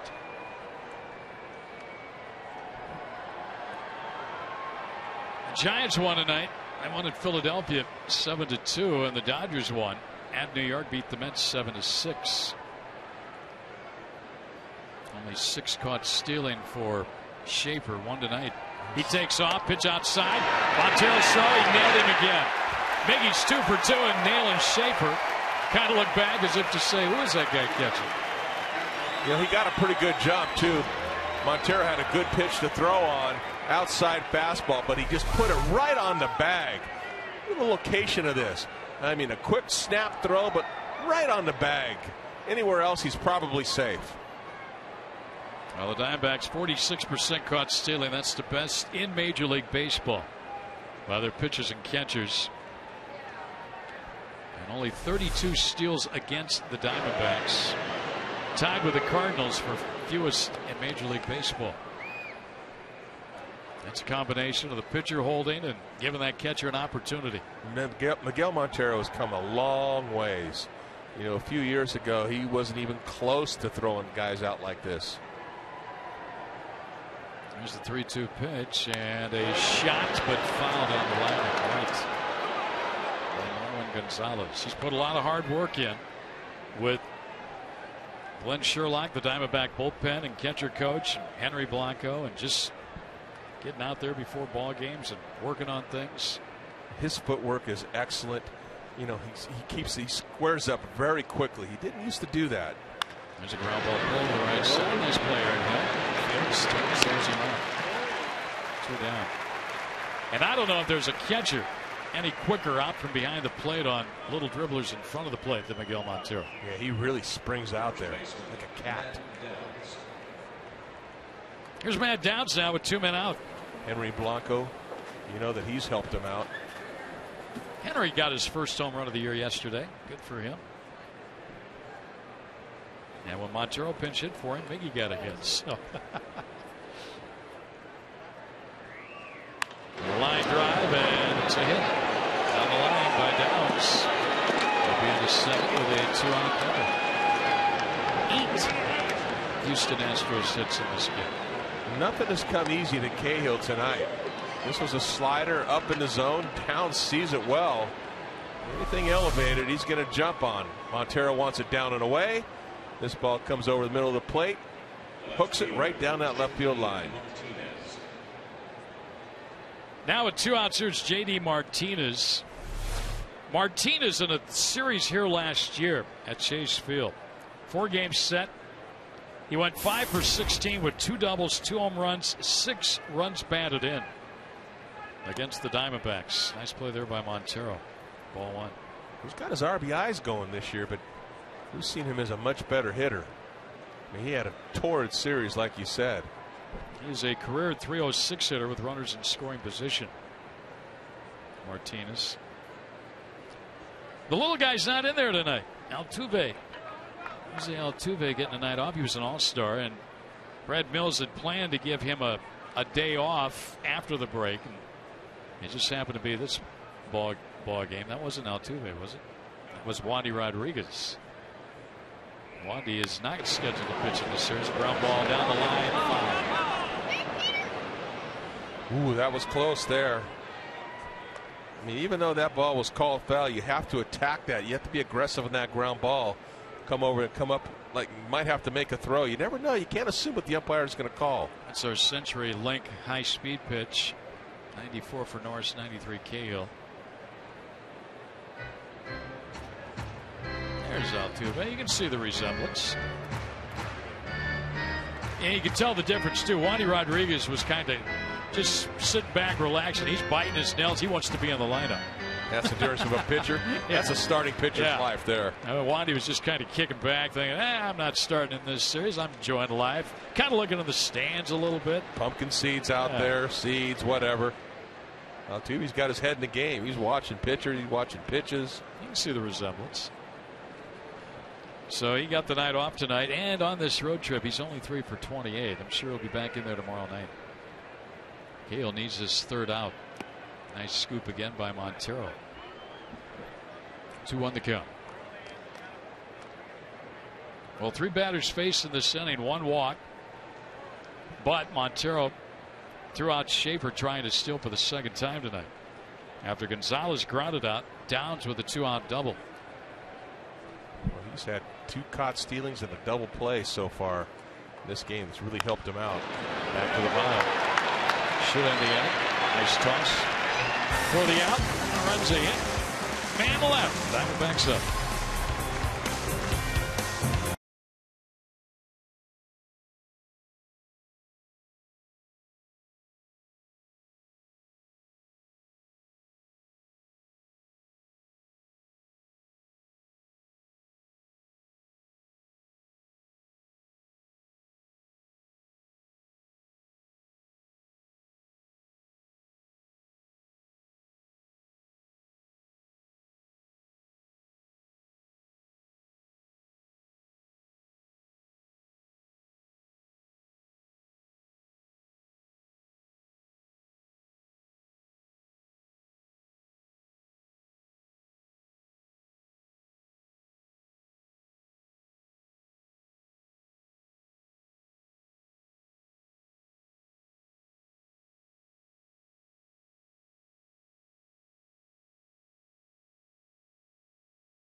Leading this game 4-2.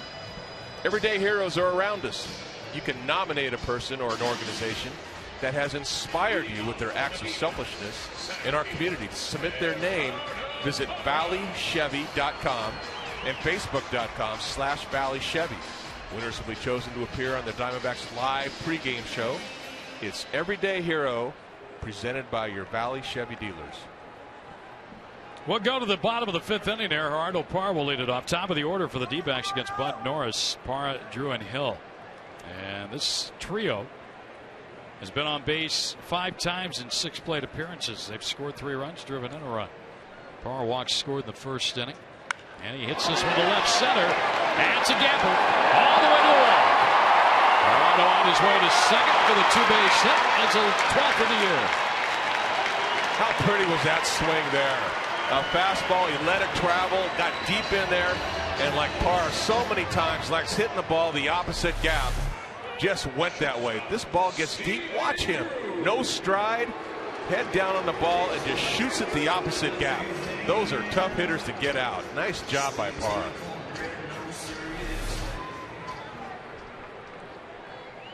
So he is at second base with nobody on the inning, and now Drew, Hill, and Kubel with a chance to add to this 4-2 lead. Well, that's the key. Let's add on now.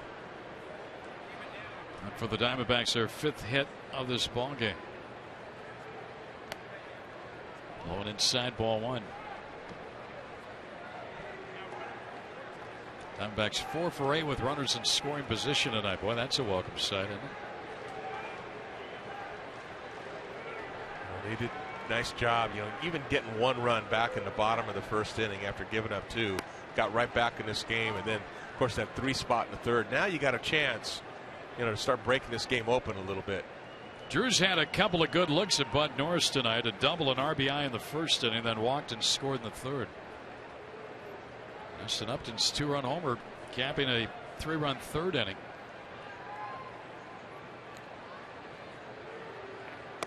Takes high and outside. Norris's pitch count is in the 80s now as he works in the 5th inning of this game.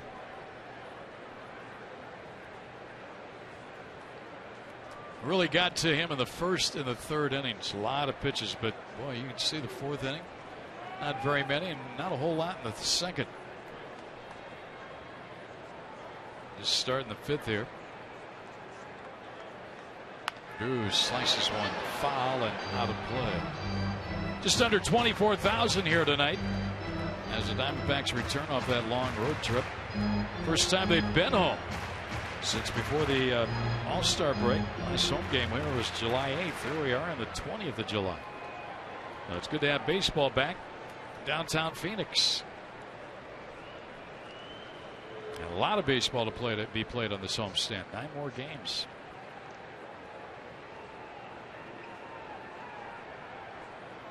Drew, that's going to be caught by Schaefer. Parra tags, and he heads for third, and he's in there. Boy, another ball that was just roped by Drew. He has hit more line drives that have been caught over the last week. It's amazing, and that ball was shot to Schaefer. Schaefer made a nice throw, but Parra read that ball nicely and got back to the bag and tagged. I was just going to say, really nice read there by Parra. It really was. Look at that. Drew right down. That ball looks like a volleyball coming up there. He drills it, but Schaefer's got a good arm. But Parra retreated, tagged, and got in there. Now Hill. Steven got a shake in his head, probably thinking, man, I couldn't hit that ball any better, but was tracked down out there. Now Hill with a chance to add a run here with the infield pulled in. He's 2 for 2. He's single to right, single to left. Really take a look at Hill and his open stance at the plate. He's got that open stance, and that enables him to get that ball and be able to hook it to left field. That's where he loves. So many doubles he's hit right down the left field line to the left center field gap. He gets very, very deep in the batter's box.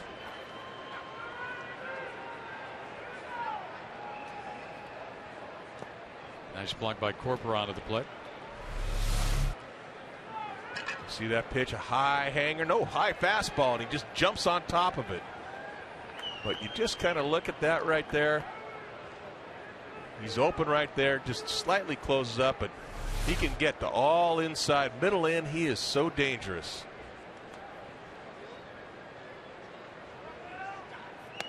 Nice take, 3-0. And that's where you try to pitch him. You got to try to pitch him down and away with either cutter or preferably something that's got some tilt to it.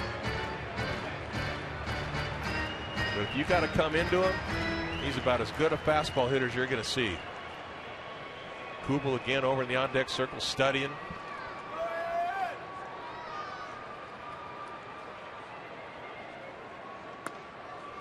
Now that's respect. A 3-0 slider. How about that? And a nice take. You don't want to be swinging at something you're not looking for. He's got an open base. He knows Hill's hit him hard twice. Comes in with the slider. It's not what Aaron was looking for with a 3-0 count. And that's ball 4. Up. Kubel's going to have another chance with a couple of guys on.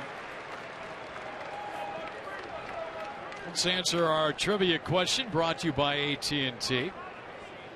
3 Diamondbacks all time to hit over 300 with 30 homers in the same season.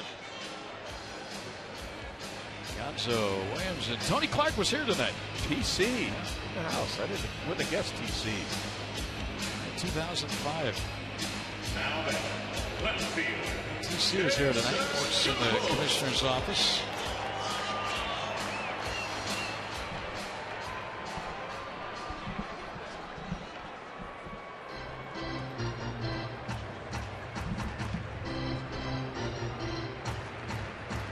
Kubel with 64 RBIs. Saw a quick mound visit by Doug Brocail, the pitching coach. Jason's 0 for 2, but with a run batted in tonight.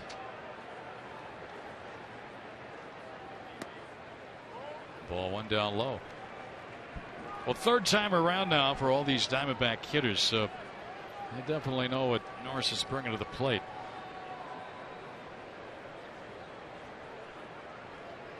A double by Parra. Took third on a line out to center by Drew. Hill is walked. They're the base runners. One out here.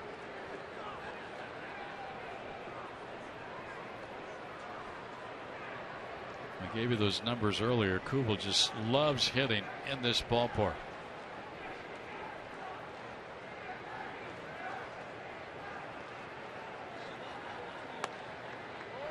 2-0 count. So that's the possibilities with this lineup now with Drew back. Upton hitting that 5 spot. I mean, all up and down. It's not an easy out. Good production all the way through. Don't just have to rely on the top of the order, the middle of the order. Good production everywhere. There's a strike. I mean, you got a guy batting 7th tonight, Goldsmith, who's got what, 44 runs batted in. So Drew, his season pretty much has just started after being off for almost a year, and he's swinging the bat real well. You're looking for that extended run here. Put together a streak where maybe you win 15 out of 20. And you got a chance to get it going on this homestand.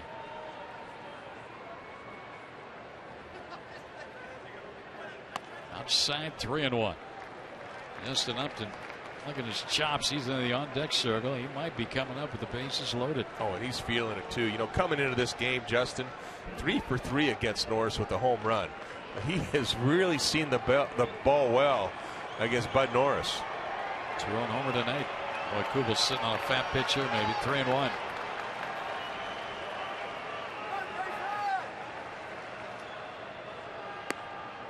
And they're loaded for Upton. You know, that's a very unselfish hitter right there. You laid off that 3-1. You got RBIs out there. You know he could probably hit that ball, but it wasn't what he was looking for. He'll take the walk, and he'll load the bases now for Justin Upton. Very unselfish. Well, the Diamondbacks, enjoying the fact they were coming home over their last 19 ball games, they have played extremely well. Look at that, runs per game, batting average. Even the ERA has come down a little bit more than a run. Yeah, but look at those runs per game. Wow. 2 more runs per game. What a difference. And here's Upton, sacks full, double, 2 walks, 1 out, 4-2 lead. He's already hit a 2-run homer tonight off Norris. Ball 1 down low. Norris, I think, wanted that pitch. I think he thought that might have been a strike or something, the way he reacted to it. Yeah, he wanted it. I don't think it was a strike, but it was close. Good pitch. Slider. A little bit down. Hey, when you're in situations like this as a pitcher, you're out there begging. Trust me. Been there. Been there, done that, huh? Ball 2. And he's coming with that slide. That's 2 sliders in a row. You got to know where to put Justin. He's fighting for his life right now, Bud Norris. Justin, just like his last at bat right now, looking for 1 pitch in 1 area. Barr doubled. Hill and Kubel both walked. They're the base runners. Upton sitting on a meaty 2-0 count. Ooh. Fouled it back. He went after him with the fastball. The ball is just a little bit up. Flipper wants it down. This ball's up a little over the belt, probably a little bit too high, but Justin wanted it. See his face after that swing. Now 2-1 count. I think he's liking it hitting with guys on base, bases loaded, that number 5 slot. We talked about it being an RBI hole in the lineup. He's had a chance to hit with a lot of guys on base. He takes ball 3. 3-1. Another good take. You're right. Laying off that slider.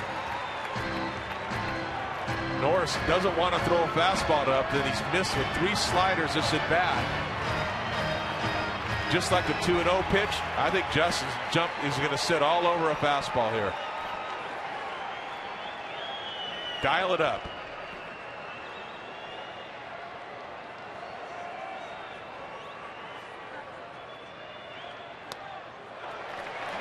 Gets an RBI with a bases loaded walk. That's 3 walks in a row by Norris. Diamondbacks lead 5-2.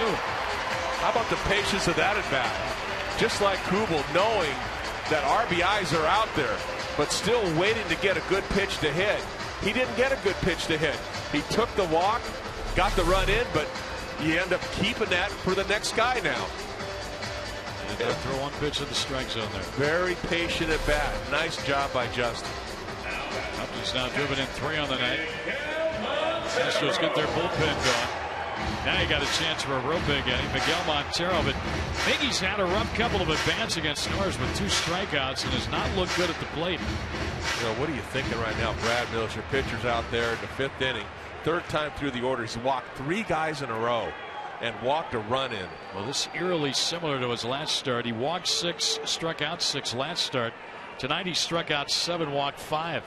I mean, normally you walk 3 guys in a row, you're out of there. Doug Broquel is the pitching coach next to Mills in the dugout watching. Montero takes a strike. Ooh, a high strike at that. That's not a good pitch to hit. And Mario Del Rosario in the bullpen for Houston. Loosening up.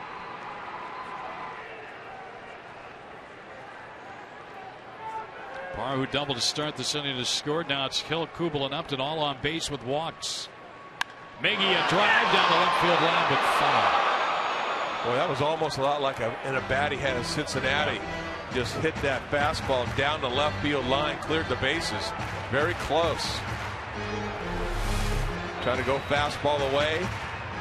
Up a little bit. Montero looking out there. He doesn't bail on it at all. He's trying to go that way with it and just misses it foul.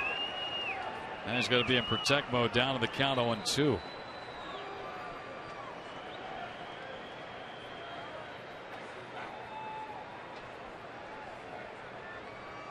Only 1 out of the inning, a run in, and the bases are full of D-backs.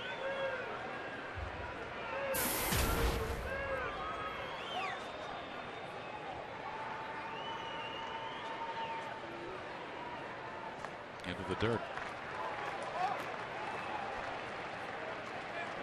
You don't really see Norris really going to his changeup much at all. It's pretty much been a fastball and a slider. And the slider's good. It's got good tilt to it.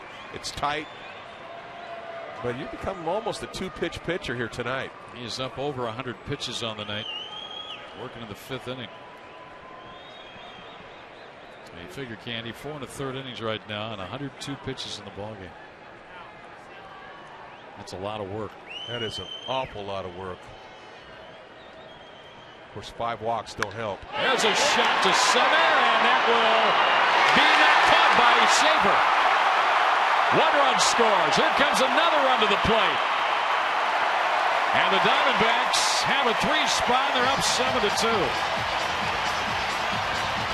Did Schaefer have that ball, or did he trap it all along? Didn't come up with it. Sinking line drive out there. Schaefer, I thought he had it for a second, and it came out of his glove. And a nice job by the D-backs base runners, every one of them. A low fastball. Montero got it, drills it to center field. Watch Schaefer come in.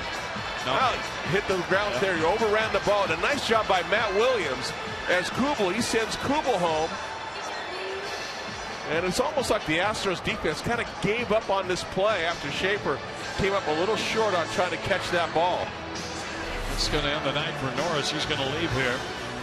He got nobody to blame but himself. He walked 3 in the inning. And the Diamondbacks have capitalized. They've scored 3. They lead now 7-2. We'll come back with a new pitcher.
by Mazda. We believe if it's not worth driving.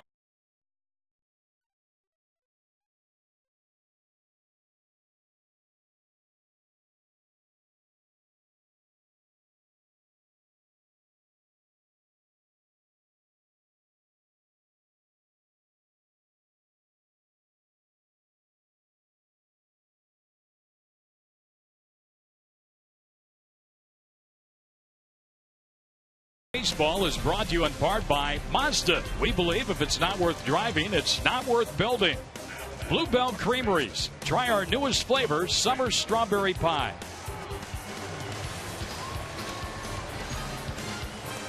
Diamondbacks on top of this ballgame now, 7-2, and the Astros have made a pitching change. And Ariel Del Rosario, the right-hander, on. Paul Goldschmidt first to match up against him. Upton's at third. Montero just drove in twos at first base and a swing and a miss, strike one. Very low release point. He gets a lot of downward movement on that fastball.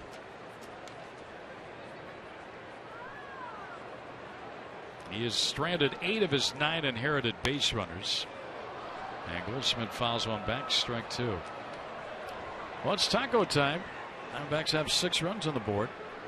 So come tomorrow now between 4 and 6 p.m. Taco Saturday locations. Yeah, 3 free tacos. There's a liner with foul by Goldschmidt.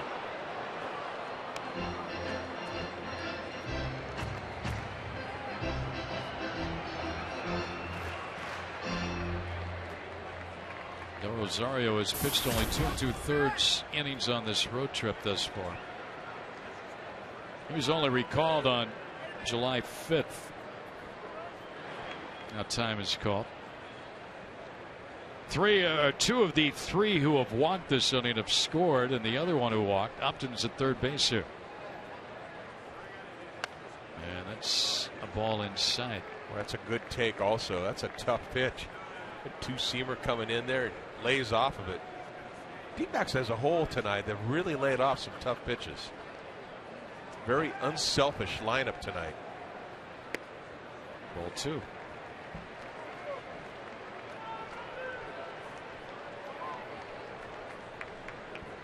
Well, that bottom third of the order really hasn't done much yet to this point. Everybody else in the order has, pretty much so. Wait, big time. Goldschmidt, Wheeler, and Cahill all 0 for 2. There's a drive deep to left. That ball's going to get down and bounce against the wall out there. Scoring Upton, sending Montero to third on the 28th double of the year by Goldschmidt. 28 doubles. Great swing on this pitch. This pitch is down, but he keeps his head down on this ball. He doesn't fail on the slider. Look at that. Front foot comes down quick, so he's able to get it started. Catches the ball out front and just hammers it to left field. Wow, that hurt the fence. Now the youngster Ryan Wheeler, not only for a chance for his first big league hit, but his first big league run batted in. He has struck out twice in his major league debut here tonight. The Astros pull the infield in here with 1 man out. Well, that's where this kid, a base open. That's where this kid has really succeeded this year. The RBIs, hitting with guys on base. 90 RBIs down in Reno. Well, the Diamondbacks, difference in night and day in their wins and losses. You can say that with a lot of ball clubs, but it's strikingly different with what they have done here in 2012. There's Montero at third base. He doubled home or singled home a couple of runs, and Goldschmidt just doubled home a run. Wheeler ground ball back to the mound. They get Montero caught in a rundown between third and home. There's the throw to the catcher, and they will tag him. But Goldschmidt went to third base, and Wheeler got down to second. And 2 outs in the inning.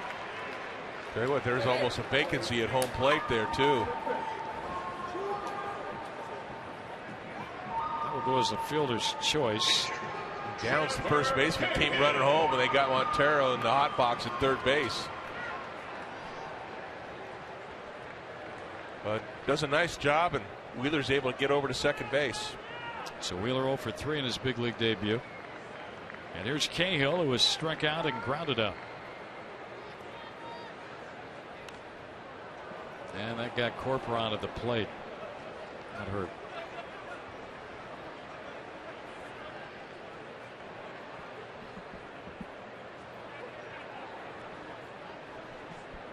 He's trying to shake it off. Andy, we're touching on the Diamondbacks when they win and when they lose, and the differential. It's almost 100 points in the batting average. And look at the runs per game. What a difference, huh? All about the offense there. 4 more runs per game in the wins. On base percentage almost 100 points higher.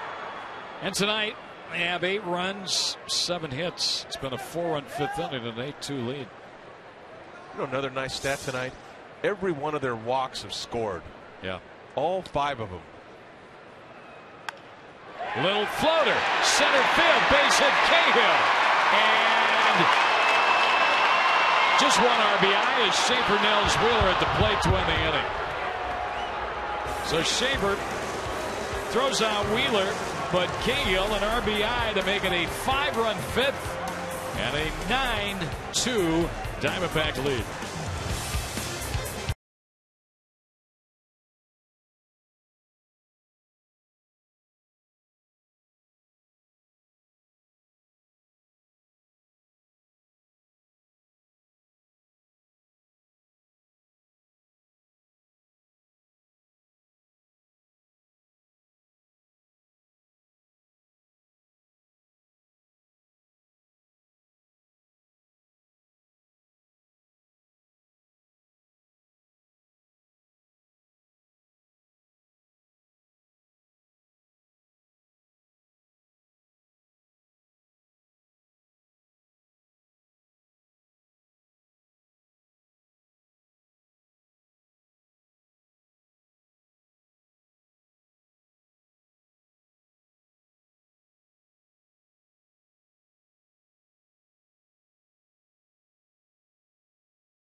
Drinking age consumer with the first, middle, or last name Miller to visit Coach and Willie's between 3 and 6 p.m. to pick up a gift card for a free case of Miller Lite so they can celebrate their own Miller time with friends. You've seen so many people show up over there, and how many people have a middle name of Miller. It'll be coming up July 27th.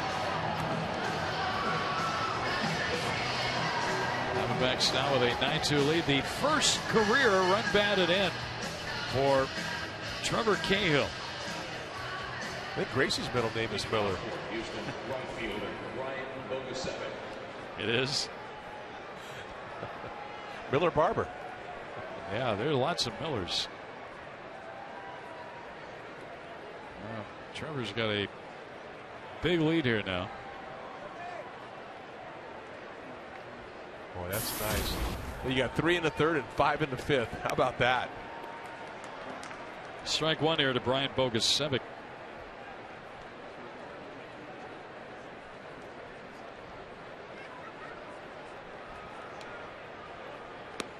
Strike 2 to Brian Bogusevic. Well, there's a nice curveball there. Snap that one off well. Good tilt to that.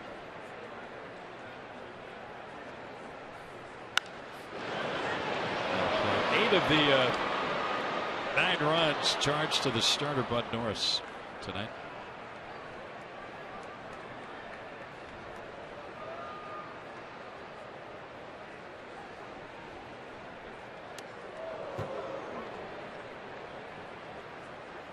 Norris comes into this game with 6 consecutive losses. He's looking at a 7th.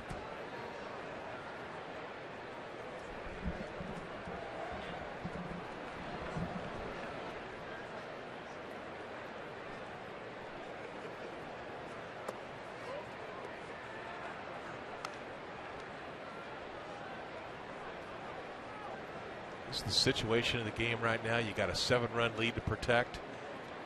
No free passes. Make them hit the ball on the ground.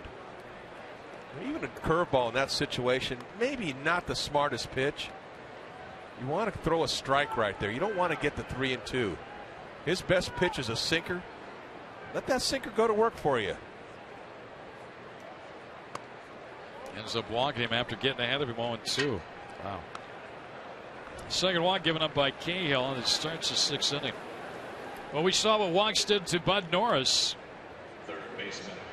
Well, you throw a 2-2 curveball, and unless you're going for a strikeout by throwing that pitch. I mean, there's nobody on right now. You're leading the inning off. Make him hit the ball. His best pitch is that sinker. Charles Nagy, he had that best pitch was a sinker.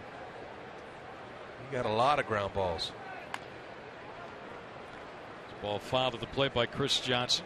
Johnson tonight has a double. 1 for 2. It's a very young Houston ball club.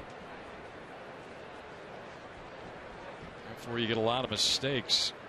They're second youngest active major league roster in the major leagues. They're in the National League. Washington, they're not making a lot of mistakes with the young roster. They are the youngest at 27.0 years of age. Houston 27.3.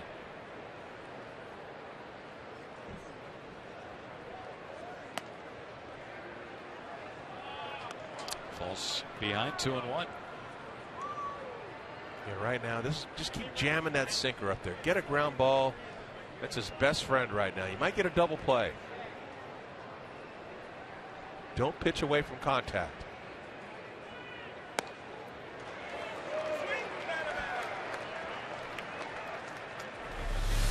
Rivers going through the lineup for the 3rd time. Right down the middle. Just challenge these guys. You can get that ball down a little bit lower. Top of the knee area. Gonna get those ground balls. Cahill got 1 double play in the 1st inning tonight. Just foul back. He's still fighting himself out there. That ball was up also. And that was a big double play that he got. That was a huge double play. The first 3 had reached. The Astros already had a run. Actually had a big inning going for him, and then that double play kind of got him out of huge trouble in the 1st.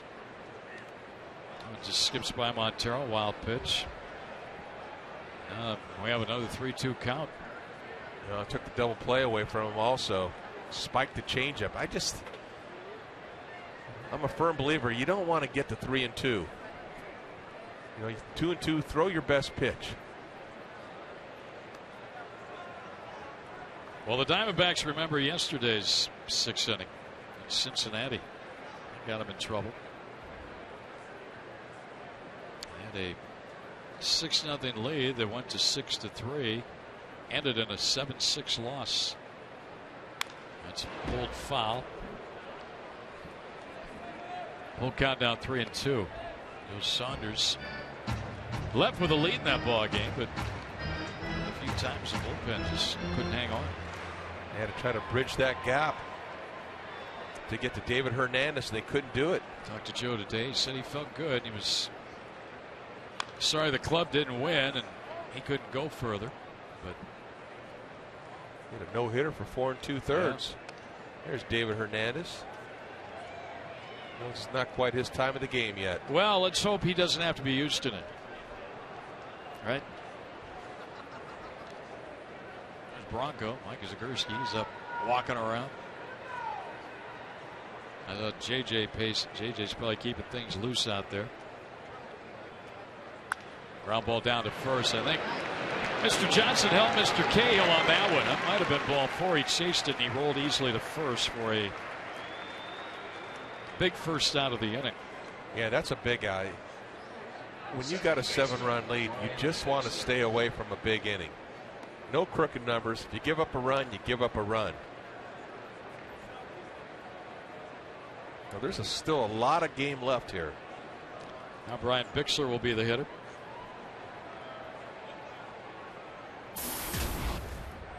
They had a wild one in Washington tonight. Atlanta beat the Nationals 11-10. Don't want anything wild like that here. They blew a 9-0 lead. Oof. Oof. Our APS Energy Assist of the day is replace old incandescent bulbs with CFLs. They use 70% less energy. We did that a long time ago. I've been doing that for a while now. Ball into the dirt. Blocked by Miggy. This club was up 6-0 yesterday. We witnessed that one.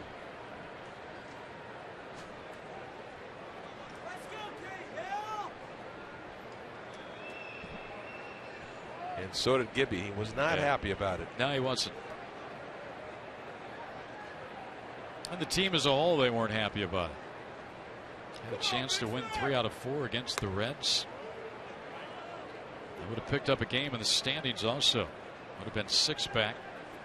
I mentioned the Giants and the Dodgers both won tonight. Dodgers hung on. They had a big lead, held on, won 7-6.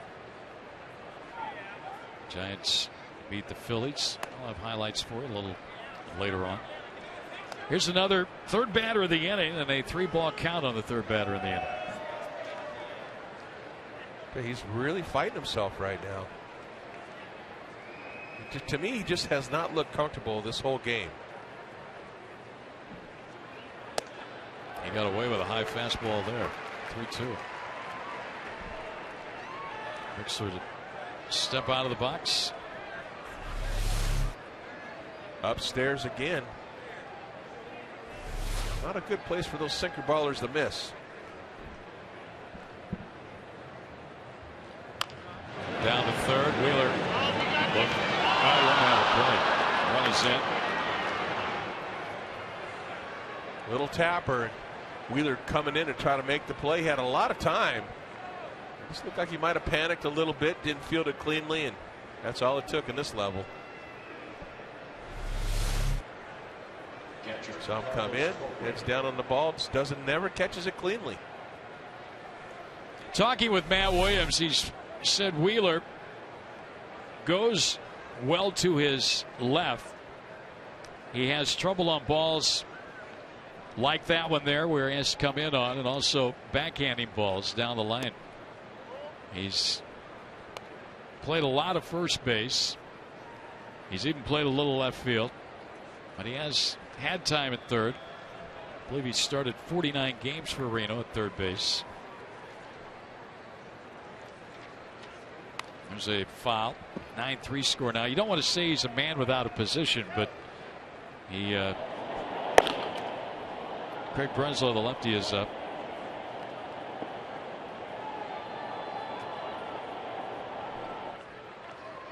"49 games at third base, 32 games at first base, 10 games in left field with Reno this year." Now, he played all over. There's a shot. Hit to deep center. Parr on the run out there, and he'll have to track that one down at the wall. And his score without a throw is Bixler, and it's a 9-4 ball game on that double by Corporon.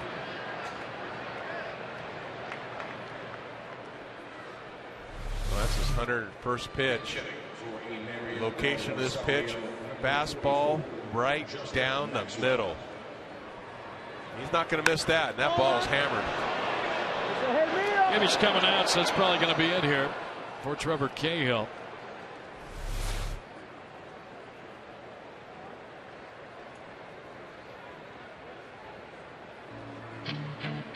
Tough outing, but he leaves with a 5-run lead. Now the bullpen will take over from here on in. One shot.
What was a 9-2 lead is now 9-4 as we play in the 6th inning. Trevor Cahill's night is over, and now the Diamondback bullpen takes over. And first out of the pen, Craig Breslow, the left-hander. Justin Maxwell, right-handed pinch hitter, at the plate. Gibby and Charles Nagy trying to bridge that gap now from the starter to the David Hernandez, who the 8th inning guy.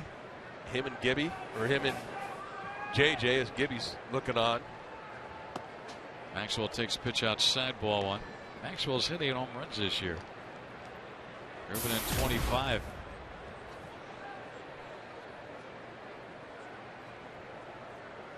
Walk, an error, and a double. 2 runs into the inning.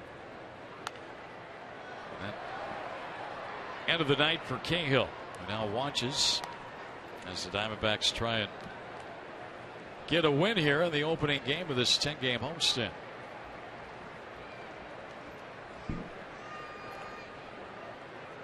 Trevor and the other starters. Josh Coleman will start the game on Sunday here.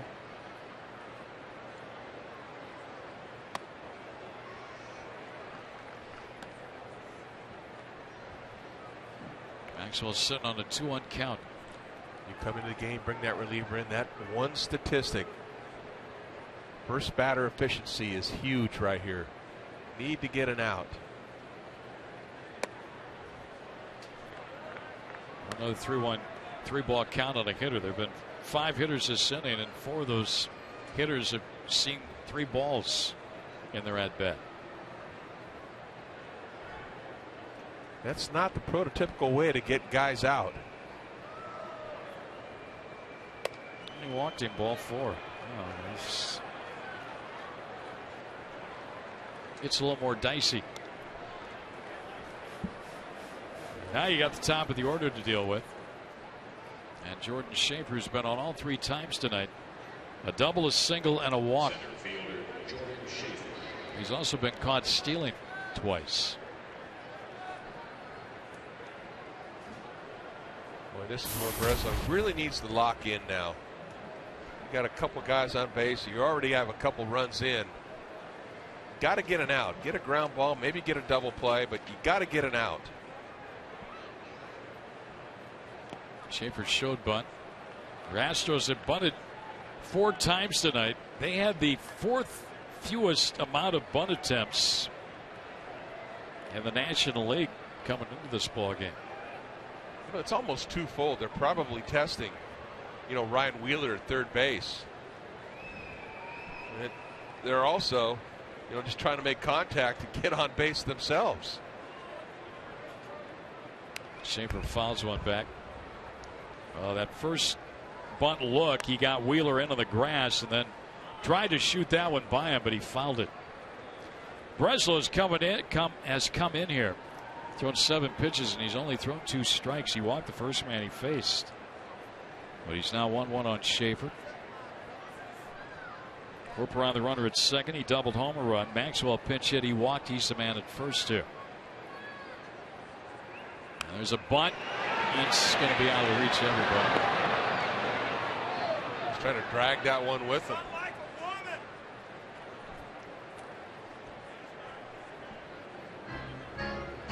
One and 2 the count. Breslow, along with Cahill, came over from Oakland in that big offseason deal.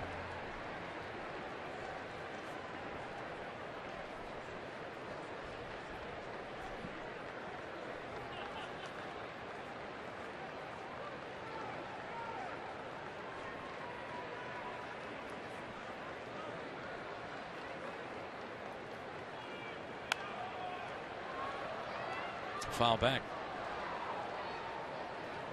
We mentioned that big 10-player deal made by the Astros and Toronto, and only 2 of the players acquired of the 6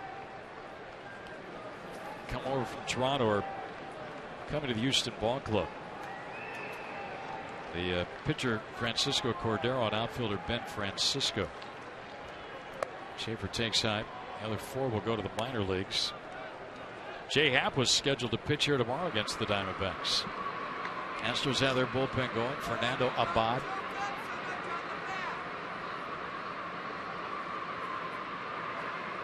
Might be Francisco Cordero there with his cap off right in front of the orange case. Strike 3 call, and Schaefer is called looking. That's out number 2, and a strikeout for Brenslow.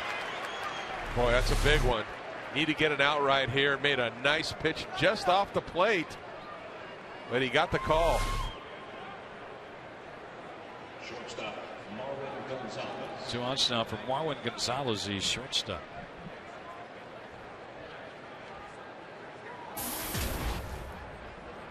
He shot a double down the first baseline in the first inning. He'll turn around and bat from the right side of the plate. The switch hitter. Plate, same thing. Ball 1.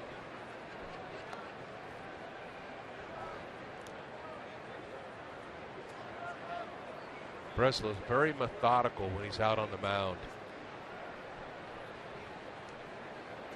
All business.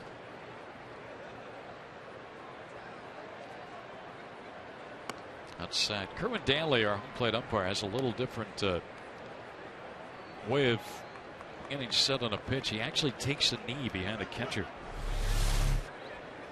Is it knee on the ground? Yeah, trying to get down low. You know, there used to be a long time ago those American League umpires had that big bubble chest protector. So they always would call the high strike. Swing and a miss. He's got a dirty pant leg there. Submariner Brand Ziegler up in the Diamondback bullpen, loosening. A 2-1 count on the hitter Marwin Gonzalez. 2 on, 2 in the inning. 9-4 Diamondbacks on top here in the 6th. 3-1.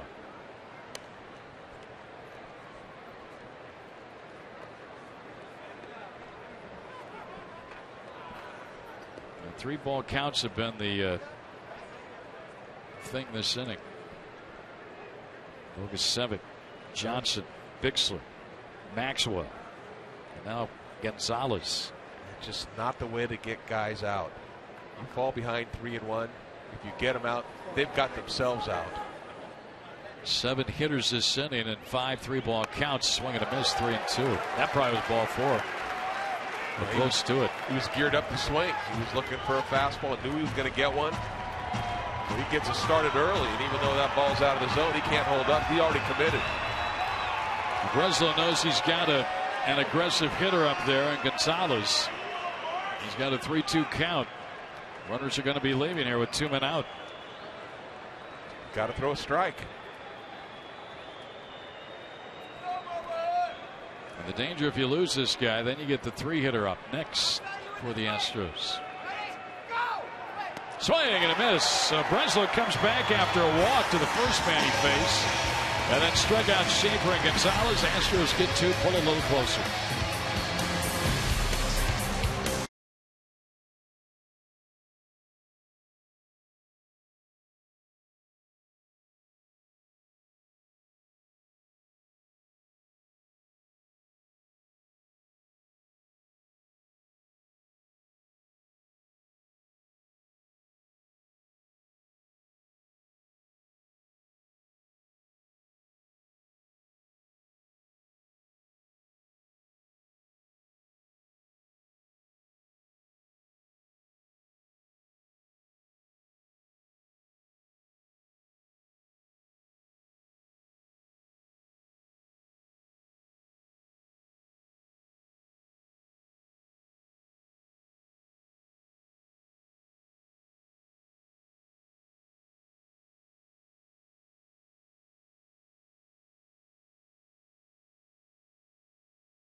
one of the 16 interactive kiosks right here at Chase Field during any Arizona Diamondbacks regular season home game.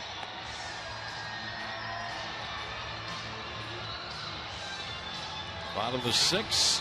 Tom Candiani in with us tonight. Right shoulder.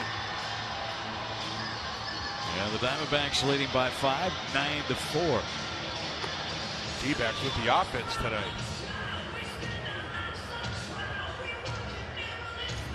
At the top of the order coming up this inning. Sent 9 to the plate in the 5th, getting 5 runs. Fernando Abad comes on to pitch for the Houston Astros.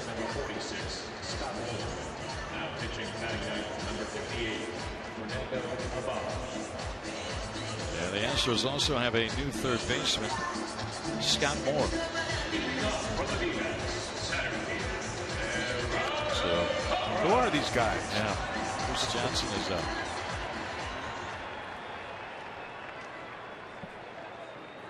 For Abad, this is his 27th game. He's got 2 left-handers to face to start the inning, Parr and Drew. And between them, they have been on 4 times tonight. Scored 3 runs, foul, strike 1. A lot of attempted bunts tonight. Parr tried to get one there.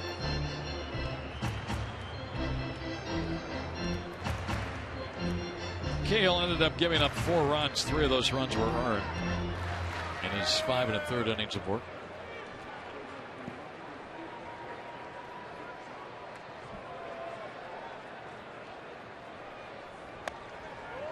Inside for a ball. Cahill also got his first big league run batted into the ball game here tonight. RBI single and had a man thrown out the plate. Almost had 2, yeah. They almost got a pair. Parr really likes the leadoff spot or the number 2 spot of the batting order. He's had some big numbers there this season, hitting over 300. He's in that leadoff spot tonight. He's walked, scored, doubled, and scored. 2-2 on him here. Nice at bat back in the 5th inning. Slammed that ball out the left center field gap. Chris Young getting the night off tonight against the starter Norris right here. There's another hit. Down the line and left. Boy, it's so pretty to watch a left-handed hitter do that. Just got that ball down there. Parr's shot. Now he's going to stop at 7. Made a hard turnaround second base on. Forced Martinez to get it back in. Boy, again, he loves the ball out over the plate. He's spread out, no stride at all, just shifts his weight and uses his hands. Doesn't use his arms, doesn't use his body, uses his hands. A lot like Rod Carew right there. Take a step back to yesterday and just slammed that ball right down the left field line. His second double tonight. Pretty swing. Remember, he led off that 5th inning with a double. Diamondbacks ended up getting 5 runs. Here's Drew now. Steven has doubled homer run, walked and scored tonight. Last time up, hit the hardest ball he hit on the night, but that was a liner to center.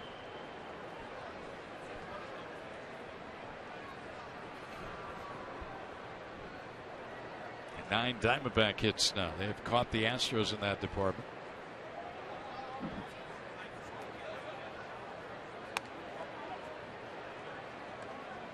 One thing you like about Parr's hit, it came off a lefty. Tried to bunt his way on first. That didn't work. Fouled it off. Gets that ball out over the plate. He just loves that ball away. Doesn't pull the ball, but he likes going the other way. Perfect example of a good hitter using his hands. Drew pulls this one right side. Maybe a play foul ground. And making the catch over there is Downs. He throws the third, holding Parr. Drew's out. Out number 1. Well, with this ball game here, and then the last 3 ball games right before the break against the Dodgers, Diamondbacks 17 extra base hits, 26 runs scored. Has not been a problem with the offense. Chicago, they had a little problem there, 3 runs in 3 games, but all in all, they have been stroking the ball. You go back the last 2 ball games after they were shut out by Cincinnati on Tuesday, 4-0. They came back on Wednesday, scored 7 runs on 10 hits. Should have gotten a win yesterday. They ended up losing, but they had 6 runs on 14 hits. Parr to third, and he is out at third base. Yeah, Parr sometimes is just a little bit too aggressive. Thought he could take third base right there. He got a white-hot hitter at the plate, Aaron Hill, and they gunned him right there pretty easily. Corporon had some pretty good minor league numbers as far as throwing out hitters. He was leading the Pacific Coast League, throwing out 43, almost 44% of the base runners trying to steal against him before he was called up. You don't like making outs at third base either. That's the killer. You got the middle of the order up. There's a pop up. That one will get out of play. Diamondbacks second most caught stealing in the major leagues. They have not had a good percentage this year.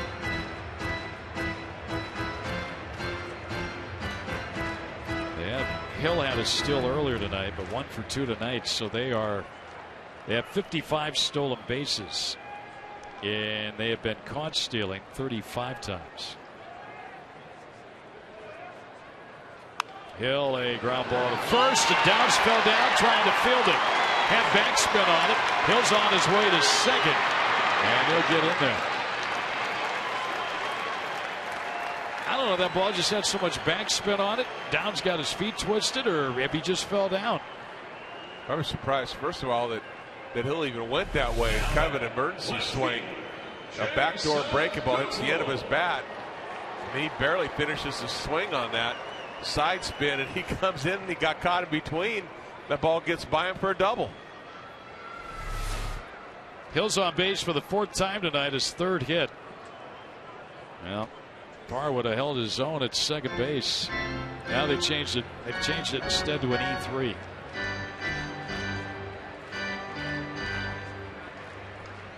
So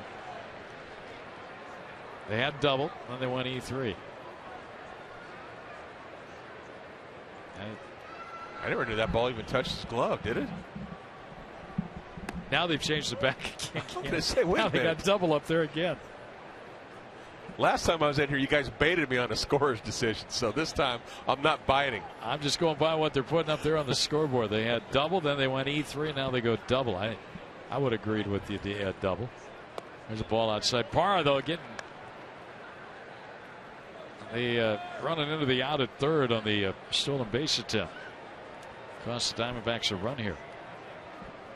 But Hill's in scoring position with 2 out for Kubel. Mason's driven a run tonight.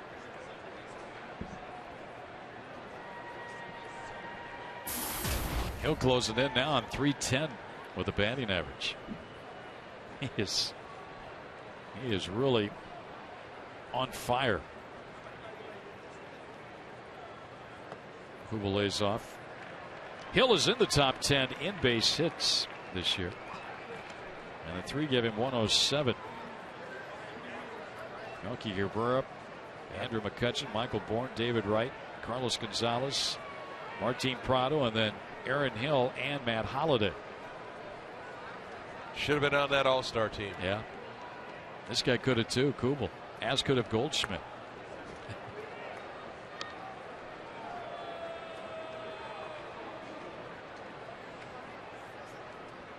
Offense just got started a little bit late this year. We're looking about in the middle of May, end of May. Who's going to be on the all-star team? Kubel, that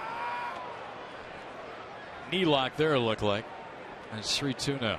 Yeah, he didn't want to swing at that pitch. You got a 3-1 pitch. Here it comes. Breaking ball. Not what you're looking for. That was a perfect breaking ball. And that's a good take by Jason Kubel. We'll count down. 2 outs. Swing and a miss. So Bod happy with him, excited with himself. He got the out. Diamondbacks didn't score.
In the NL West, Giants taking on the Phils, and that's Brandon Crawford with a grand slam, making a winner out of Tim Lincecum. They beat the Phils 7-2. Meantime, the LA Dodgers, Matt Kemp is back. A 2-run touch 'em all, and they knocked off the Mets by a score of 7-6. So both the teams in front of the D-backs. Winners today. Here's a look at the standings right now in the National League West. The Giants with a 7.5 game cushion currently over the D-backs, and the Dodgers now just 2.5 games back of the Giants. So again, we talked about how important this 10-game homestand is for the D-backs, and so far so good, guys. Absolutely. Thank you, Brad. 9-4 Diamondbacks as we head to the 7th. And Brad Ziegler, the Submariner, comes on to pitch here. 9 big outs to get right now from the bullpen. Ziegler likes to keep that ball down. Low release point, looking to get ground balls.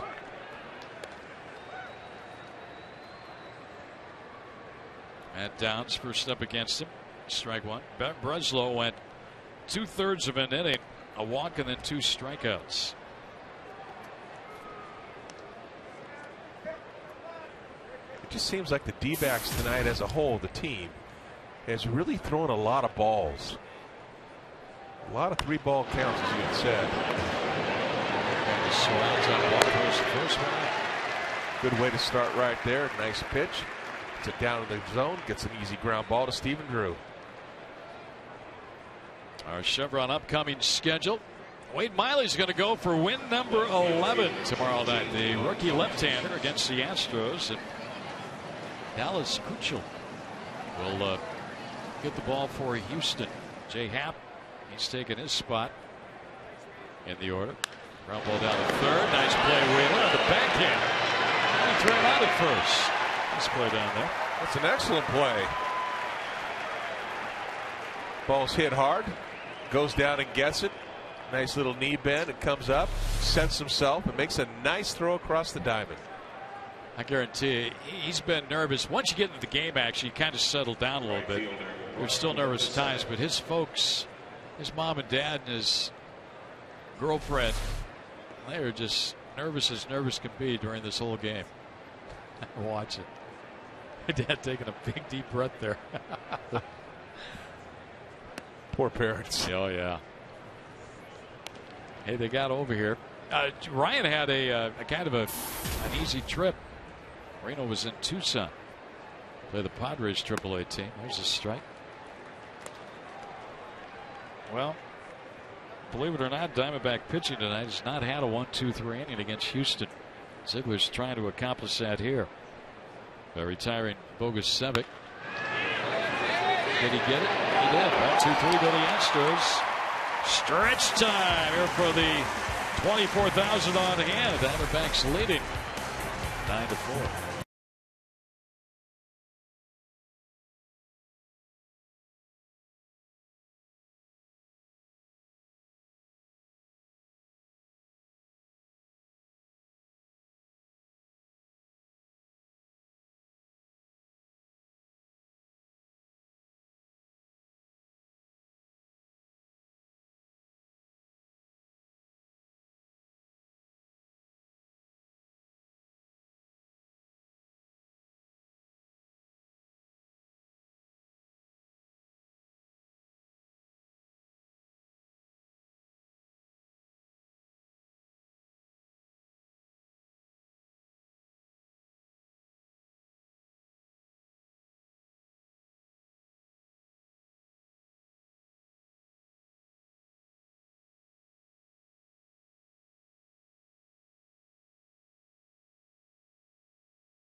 host, Jody Jackson, alongside Chuck Powell, as we get set for our post-game show. Diamondbacks Live, presented by CenturyLink. And Chuck, maybe no surprise, the Bats coming alive tonight, back here at home, and Justin Upton with the big home run. Yeah, 3 RBIs total, and I think I like him in this 5th spot. And in the post-game, I'll explain why I think he needs to stay here for the rest of the season. Interesting take on Justin Upton in that 5-hole. We'll talk to you guys, Greg and Tom, much more in our post-game show. All right, thank you. And yeah, that's coming up after the ball game. Right now, things look good, Candy. Diamondbacks up 9-4. They've about hit the Astros 10-9 and trying to start this 10-game homestand on a winning note. D-backs just need to get 6 more outs. Right now, very comfortable lead, but let's not forget yesterday, a 6-run lead, 6-0 lead dissipated. So we'll stop trying to score runs. So the fans, oh boy, those are the old Astro jerseys right there. Those unis. They had some colorful ones years past. Rainer Cruz throws outside ball 1. Right-hander making his 29th appearance. A 1.13 ERA in his last 7 games with only 3 hits allowed over that stretch. He'll cover in 8 innings. He bounces up there, misses 2 Upton. Upton tonight adjusted after bouncing into a fielder's choice in the 1st inning. Hit a 2-run homer in the 3rd inning.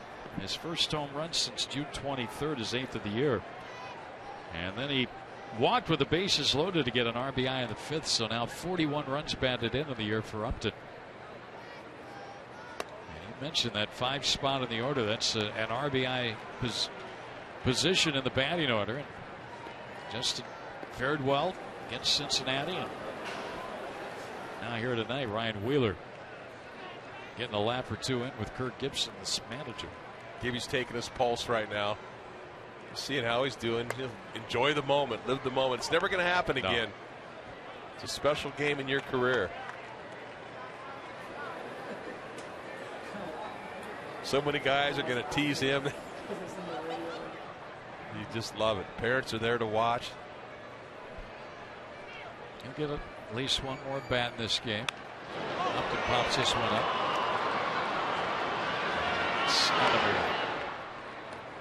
The D-backs and Miller Lite will host a post-game concert featuring Roger Klein and the Peacemakers on Saturday, August 25th. The concert is free with a ticket for that day's D-backs games versus the Padres matchup. Get tickets by calling 602-514-8400 or log on to dbacks.com/concert.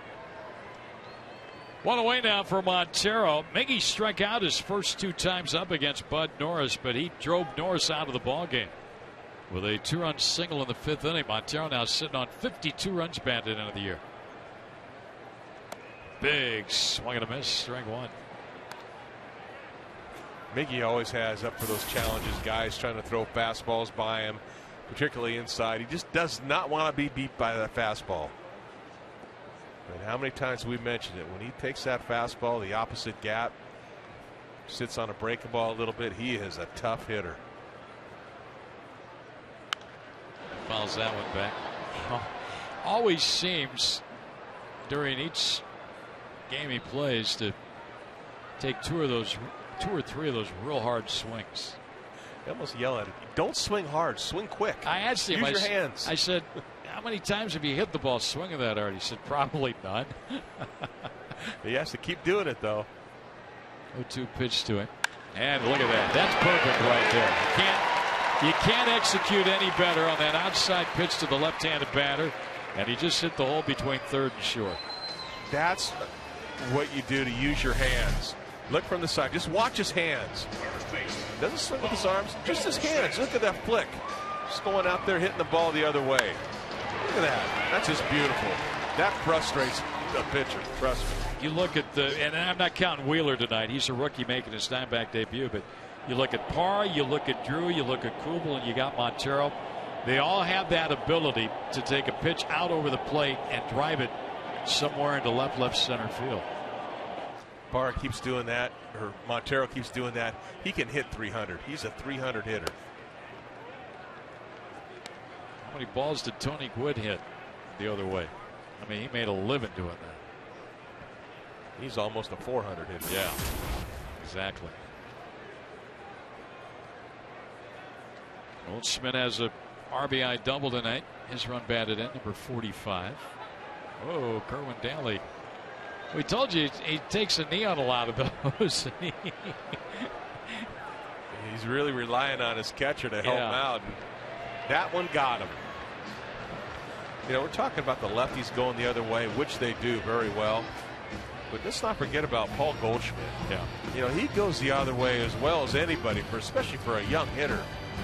With power. And with power.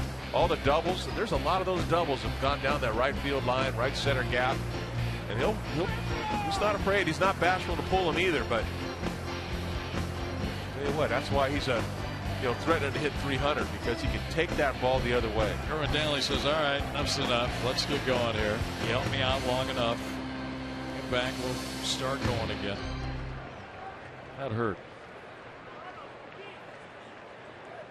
He says, thanks, catch. He goes, next time, catch the ball. Yeah. Block the ball.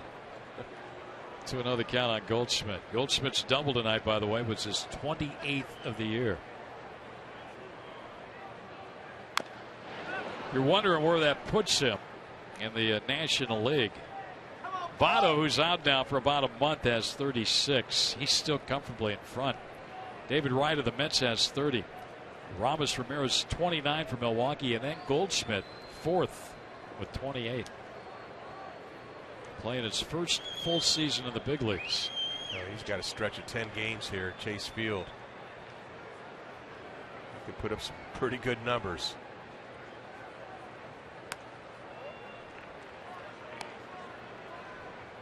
Goldschmidt did not come to the big leagues last year until August 1st. He played 2 months.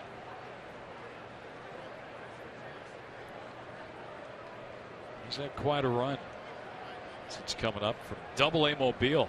Didn't even play Triple-A. It was a grounder foul.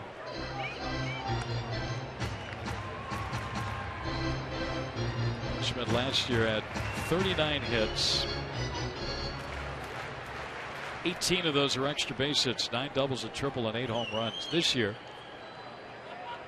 he has 41 extra base hits already.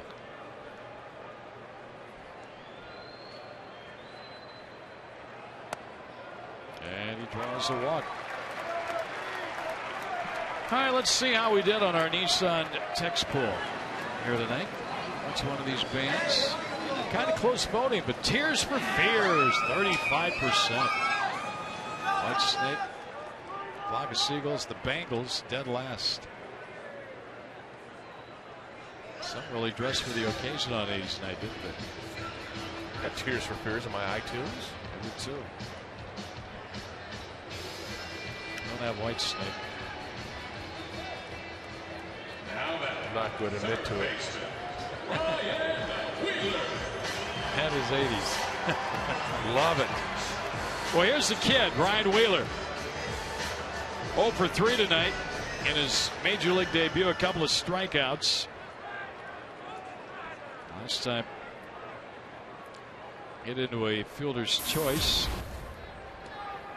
A chance to do some damage here with 1 out and 2 on against Reiner Cruz. Now way outside.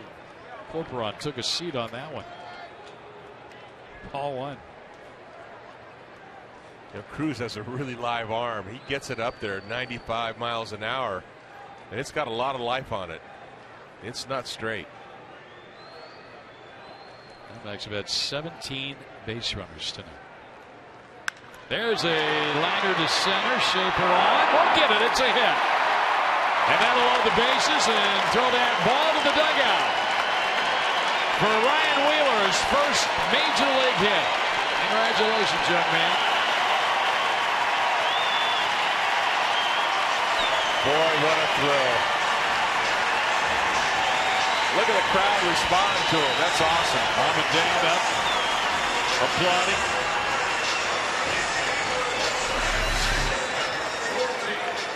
Fastball away, hits it up the middle. Is it going to drop? Is it not going to drop? It drops for a base hit. That's our Chaz Roberts air conditioning cool play of the game. You bet it is. Now Ryan Roberts off the bench to pinch hit. Mom and Dad, girlfriend happy. Look at it. Hey. Oh, yeah. Dad, nothing to it. No, he's still taking the pictures. Roberts at the plate as a pinch hitter here with the sacks full. He bats for Ziegler. Swing and a miss. Took a hardy cut at it, didn't get it. Strike 2. Got a Petro on that one at 96.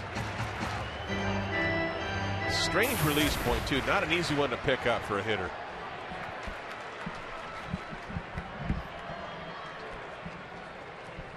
Ducks on the pond out there for Ryan Roberts.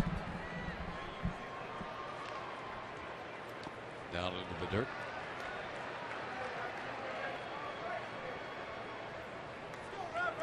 Ryan Roberts this year off the bench as a pinch hitter, has 4 hits, 4 for 16. Overbay, the most pinch hits on the team, was 6. There's Ryan Wheeler with the bases loaded here. Got his first big league hit. Montero, Goldschmidt, the other 2 base runners. Roberts a foul. Well, let's see, all up and down the order tonight. Warner's got 2 hits and a walk. Drew's got a hit and a walk. Bill's got 3 hits and a walk. Rubel's got a walk and RBI. Upton 2-run homer, a walk. Montero's got 2 hits. Goldschmidt a hit and a walk. Wheeler a hit. Cahill a hit and an RBI. Everybody getting into the action. Hit inside and low, 2-2. A lot of hits and a lot of walks. Yeah. Starter Norris walked 5 while striking out 7. A lot of pitches thrown this game. Indeed, there have.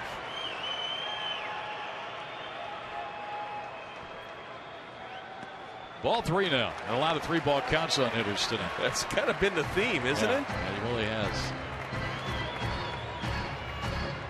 Ryan Roberts put a nice at bat on him right now.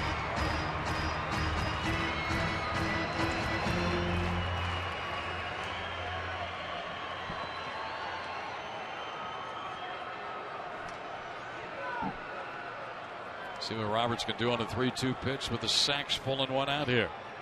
Trying to add to a 9-4 lead. A little flare. Left field base hit. Ron Amler's still loaded. Pinch hit. RBI single for Roberts. It's 10-4. You know, that was a great at bat by Roberts. Saw some pitches. He worked the count. Got a pitch. Didn't hit it real hard, but he got enough of it. Loops it in for a base hit and RBI. Ryan has really seen his playing time diminish here in the second half, but that's his 3rd pinch hit since the All-Star break. Really nice job making contact. A lot of room in that outfield right there. Nice base hit. That's it for Cruz, who only got 1 out. And the Astros bring on another new reliever. 10-4 Diamondbacks.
And the AL West leading Rangers head to Anaheim. They'll take on Mike Trout. Boy, is he hot. And the Angels in a showdown between bitter division rivals. Fox Saturday Baseball telecast presented by Budweiser begins at 12:30 p.m. Pacific.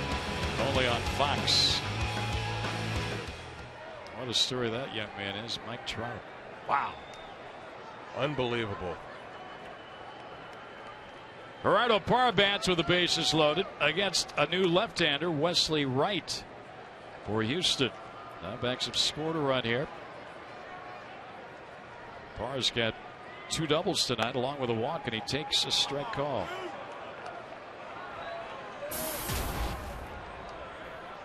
Boy, Wright's been busy, huh? Oh, yeah. Look at that. 45 appearances. That's a workhorse.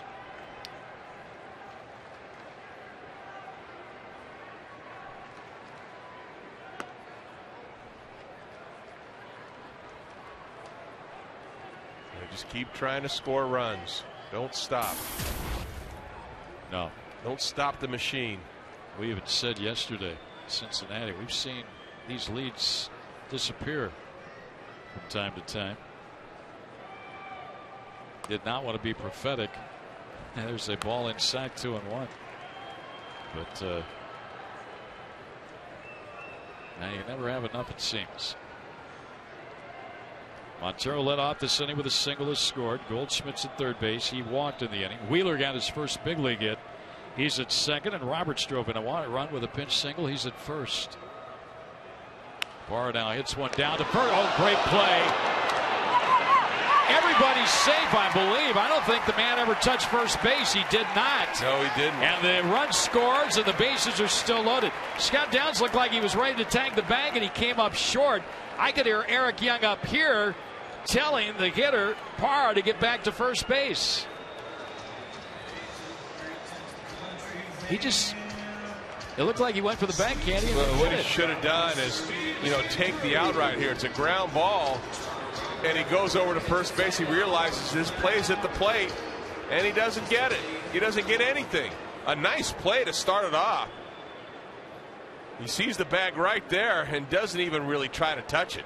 Realizes his play is at the plate, but not even close. It's a fielder's choice run batted in for Gerardo Parra. And now the batter is Stephen Drew with the bases loaded. It's 11 for Diamondbacks. Drew takes a strike. All 6 walks now scored tonight for the Diamondbacks. That's making it hurt. Big time. That's when a walk is as good as a hit.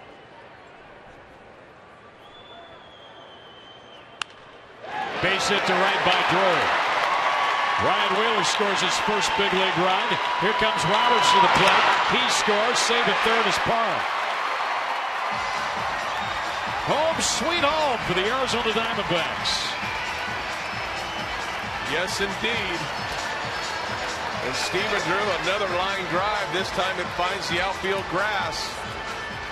A nice swing, couple ribeyes. Looking from the side. Loads up. Just a nice swing, good extension. Just a line shot to right field. This is a 4-run inning. Still only 1 man out. And now Aaron Hill as Drew drives in 2 to make it 13-4. All Hill has done tonight has gone 3 for 3 with a walk in the ball game. And a Steve Wright call. Now he's facing a lefty. Looking for another ribby too. This is the time where hitters, they do not give these at bats away. Facing a lefty late in the game like this with guys on base. Aaron Hill, trust me, is licking his chops right now. Most runs in a ball game this season. If you're curious, for the Diamondbacks, they scored 14 on June 20th against Seattle. And they have 13 tonight on 14 hits. They had a 17-hit game against Colorado on June 5th. Ryan Wheeler has contributed with his first big league hit. Strike to Hill. And the count now 1-2. Aaron thought that ball was going to be down. He doesn't let too many fastballs like that down the middle. You know, that was down a little bit, go by.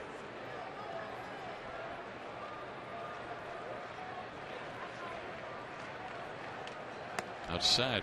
2 balls, 2 strikes. This is the 8th man to bat of the inning. Diamondbacks set 9 to the plate in a 5-run 5th inning. They've had 3 big crooked numbers up there tonight on that board. 3, 5, and a 4. 1 in the first, 3 in the third, 5 in the 5th. How about 7 in the 7th? There you go.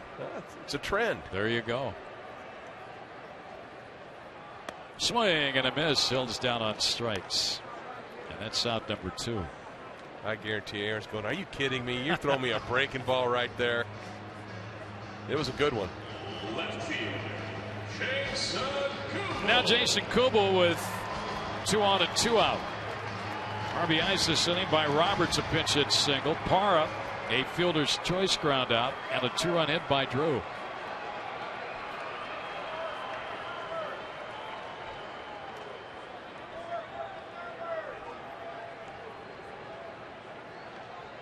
And a pull foul down the right field line. I tell you, Candy, this lineup right now with Drew back, the way it sets up,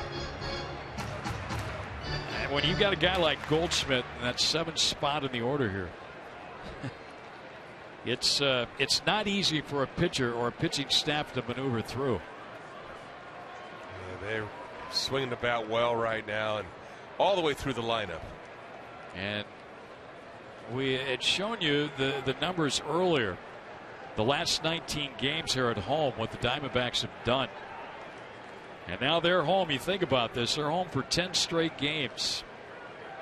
Started tonight against Houston, then Colorado, and then the Mets. There's a foul to the Diamondback dugout area, and everybody scatters. Counts 0-2.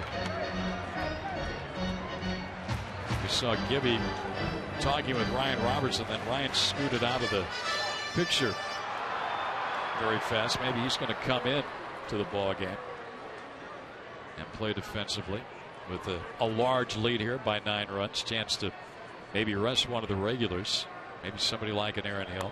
Don't know if that was the case, but Kubel will take a called 3rd strike. So Hill and Kubel strike out down the inning, but the Diamondbacks again get another big inning for Ryan Wheeler's first big league hit. And the Diamondbacks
Diamondbacks up by 9 as we go to the 8th inning here against Houston. 13-4. They've out hit the Astros 14-9.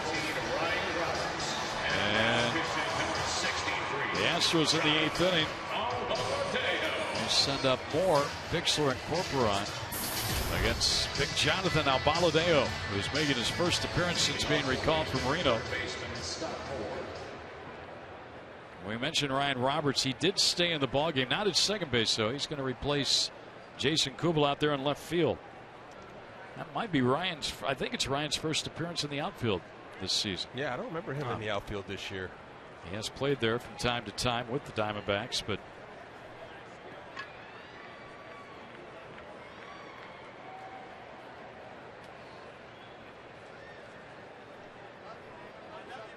Moore takes the strike on the inside corner. Scott Moore.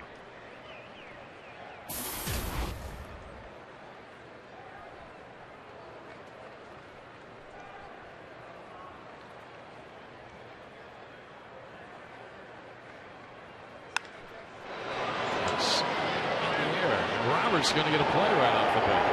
Hey, it finds you. There you go. There ain't no hiding out there. One away. Can of corn. Hey, hitting the road, take Fox Sports Arizona's coverage of the Diamondbacks with you this season. Subscribe to MLB.tv today to see every Diamondbacks out-of-market game live online and on your favorite devices in HD quality. Visit dbacks.com to order and get more details. MLB.tv, baseball everywhere. Ryan Bixler now. Swing and a miss. Albaladeo was recalled on July 18th. With the Aces this year, 3-1 with a 3.35 ERA, 17 saves, and only a .200 batting average against in 35 games.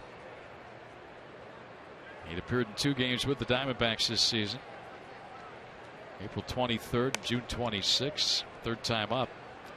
He pitched for the Yomiuri Giants last year in the Japanese Central League. Jonathan Albaladeo. He is a big man.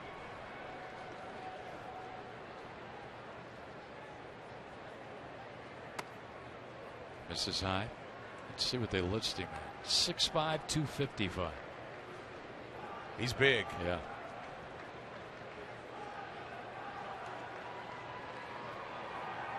He's pitched in the big leagues with Washington, the Yankees, and now the Diamondbacks. And a miss down low. Another 3-ball count.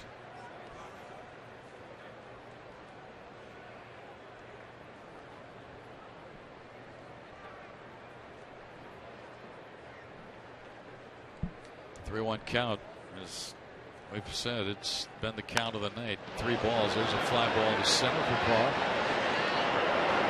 And he's got 2 away. By the way, this is Ryan Roberts' first game in left field this year. He has played 34 total major league games in the outfield, left field.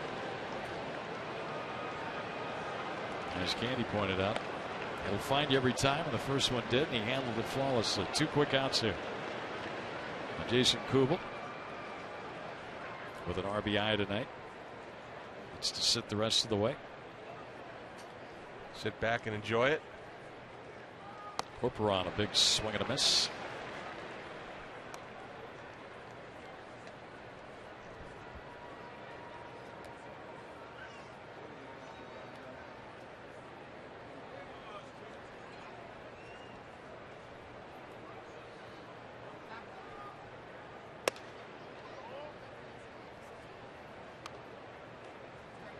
Be nice if the Diamondbacks can get through without using David Hernandez like you'd mentioned earlier. Yeah. And right now it looks like that's going to happen. Yeah, Albaladeo had yet to pitch. He may even give him 2. Corcoran deep to right, though, and that ball's going to leave the yard. One home run for Corcoran, his first. And the Astros get a run to make it 13-5. Boy, he came right in there after him, and he didn't miss that one. Fastball right down the middle, and that ball goes over the pool area. Where's the location of that? Right down there. Those lefties like that ball down and in. He got it all. First career home run for Corcoran. They'll try and get that baseball back. That ball's hit so far. If they would have bounced back on the field, they would have needed a relay man to get it back. Out of the seats it was hit so far. There's a strike now to Ben Francisco, who's making his Houston debut. Just acquired in a deal today with Toronto. And he and Francisco Cordero arrived during the ball game. And in his major league debut, or I should say in his Houston Astros debut, Francisco lands a single to left field. Abaladejo dropped a little slider on him. And he dropped the head of the bat on it, drilled it to left field. Francisco's been around for a while in the bigs.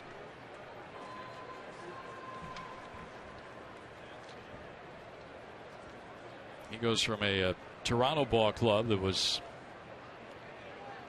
close to 500 to an Astros ball club that's well below.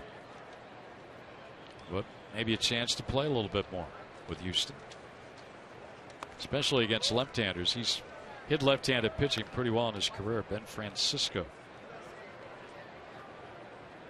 With 2 outs now is Schaefer, who has a double, a single, a walk, scored a run. Been caught stealing twice by Miguel Montero. Swing and a miss. Well, speaking of the trade, the other new member, the other Francisco, this one Francisco Cordero is loosening.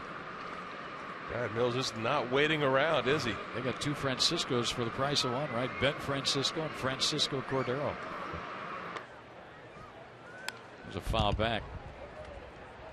Toronto was in Boston. All right, Brad Mills saying, I want to see my new guys, see what they can give me, help me with. Yeah, remember, Houston, this will be their last year in the National League. They will be a member of the American League Western Division next season. They can meet the Angels, they can meet the Rangers. Yeah. And yeah, that Central Division travel, which is just kind of up and down. You know, Houston up to Chicago, Cincinnati, a little bit over to Pittsburgh, St. Louis, Chicago. Now they've got some long trips ahead of them in that division. Hello, Seattle. Yeah. The Bay Area. Natural rival with the Texas Rangers. Anaheim. And when you have 15 teams in each league, that makes it necessary for interleague play every day of the season next year. One American League team will play one National League team. Swing and a miss by Schaefer. He's down on strikes and slams his bat, drops his helmet. And the inning's over, but they get a run on a home run by Corcoran.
Miller time, brought to you by Miller Lite. Justin Upton, first home run in a long time since June 23rd, a 2-run shot.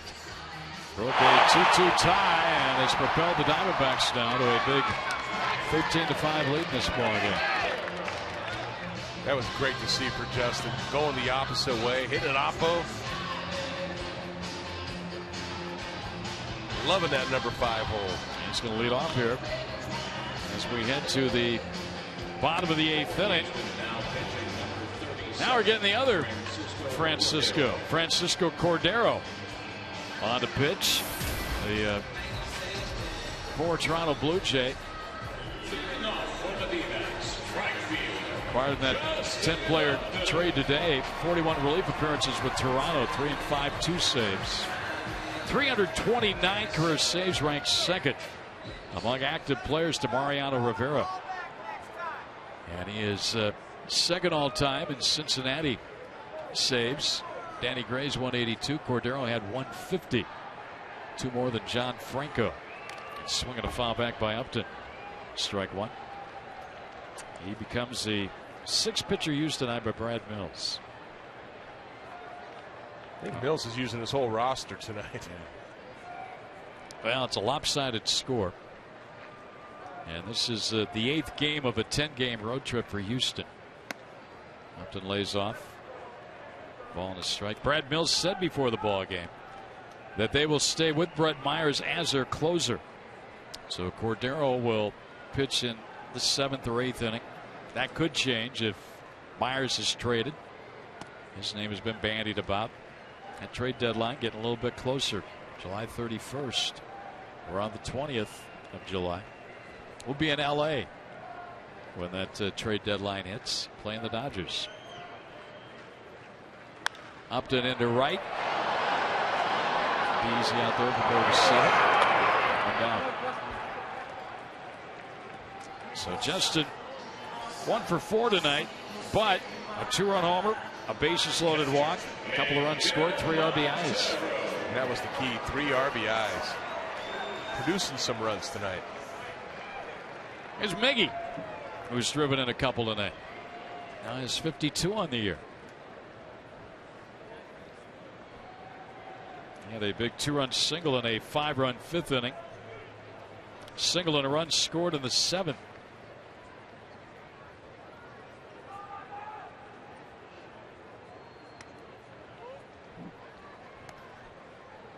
Ball 1 to Montero. His last 2 ABs, they've been great at bats. Taking the ball the other way. Hammers that one into the ground at the plate. Diamondbacks have 13 runs on 14 hits here tonight.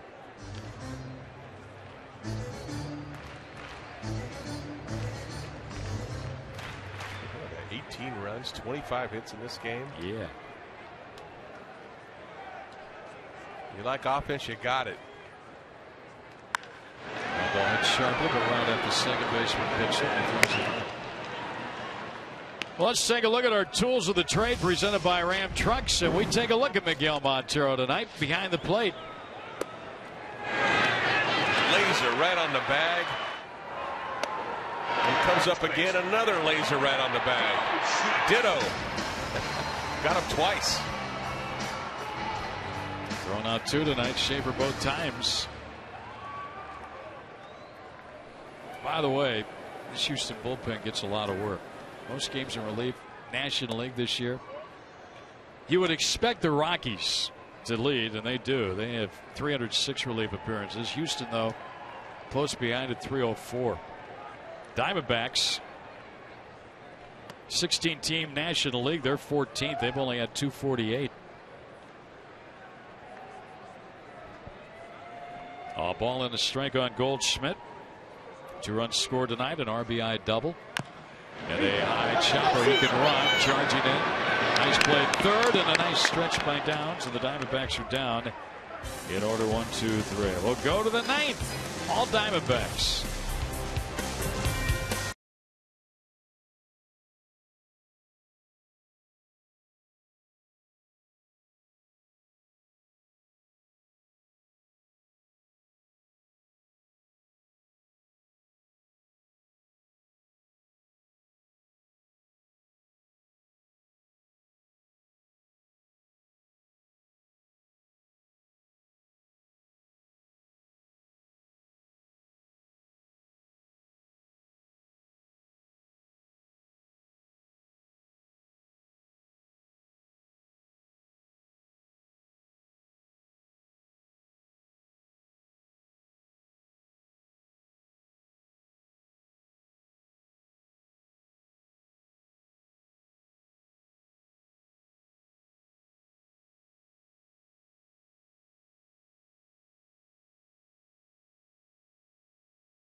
at Chase Field for I Scored Saturday on August 11th. The D-backs take on the Washington Nationals.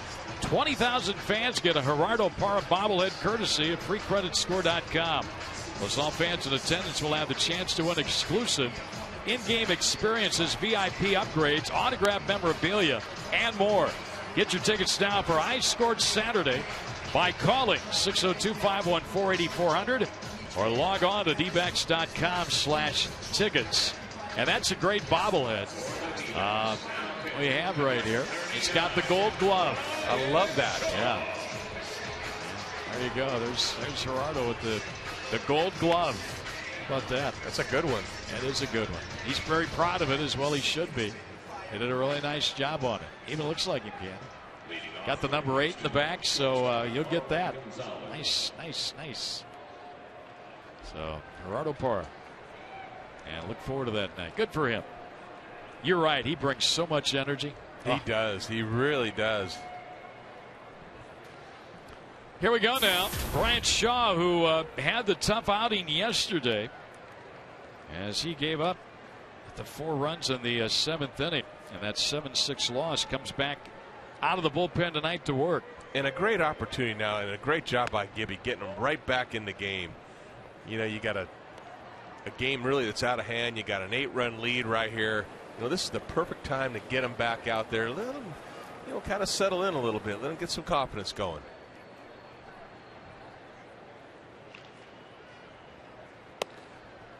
And he misses 2-0. I think one of the big stats here tonight, we talked about a little bit earlier, the Diamondbacks received 6 walks in this game, and all 6 walks scored. Usually there's nothing good about a walk. No. There's a strike from Bryant. It's been Cahill, Breslow, Ziegler, Albaladeo, and now Shaw for the D-backs. Astros have used 6 pitchers. Cahill in line to win his 8th game and even his record. There's a ground ball played foul past first base. Of course, Shaw's downfall yesterday was those walks. Those 2 walks really opened that inning up. Yeah, he got the first out. And then there was an error. And then Brandon Phillips, who had a monster game with 5 RBIs, a double. And then Todd Frazier came on against Brad Ziegler and got a base hit to drive in what proved to be the winning run. That's ball. Once you get to that Cincinnati bullpen, especially late, it's pretty much game, set, match. Yeah, boy, Marshall is excellent. Of course, Chapman. What more can you say about him? And Andrusic, he's pitching well. So the Reds came back and won a big one, and the Diamondbacks ended up splitting the 4. There's a base hit to center. Marlon Gonzalez gets his 2nd hit of the night. And the Astros have pounded out a dozen hits in this game against Diamondback pitching. Cut fastball, didn't quite get it in there enough. A little bit over the plate. Sometimes when you start throwing a cutter, you can get a little bit underneath it instead of staying on top of that ball. That's a pitch you still want to throw downhill. Charles Nagy looking on. There's Matt Downs at the plate now.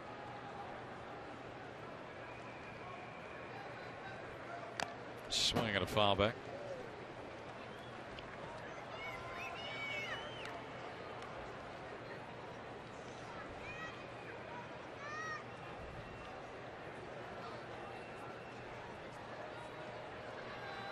Shaw gives up a leadoff hit.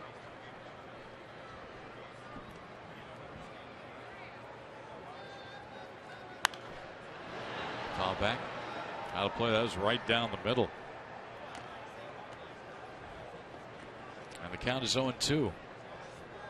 When you throw a cutter, you really don't get a lot of tilt on it unless you have a high release point. That middle finger becomes very, very important because you want to put all the pressure on the middle finger, and that's what makes you cut through the ball.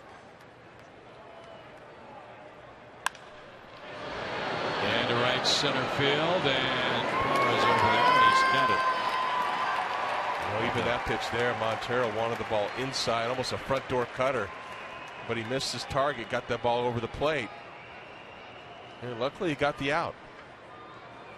Left fielder, J.D. Martin. Montero sitting up inside. Look at that pitch. He's got to reach back over the plate for it.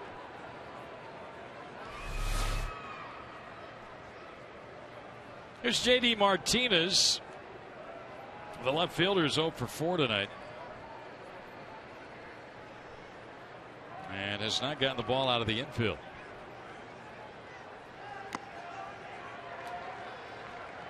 A swinging strike one. Mariano Rivera probably with the best cutter in the game we've seen in a long time. But when you watch Mariano Rivera throw, he's got a high arm angle and stays very close with that upper body. And even though this ball is a cutter, you know it's coming, it still has so much life on it, and it has a little bit of a tilt to it at times. Just throws downhill, and that's what Shaw, sometimes he just drops a little bit too low, and that ball really flattens out. Here's a drive to right. Now he's got one out of the infield. A solid 2-strike single on a hop out there to Upton. Shaw, 3 batters faced, 2 hits. He's coming up there with another cutter, just right there. Just a line shot to right field. Watch his elbow. He drops it all the way down. Comes up, gets a little bit underneath it right there. You're not going to get a lot of tilt when you get underneath it.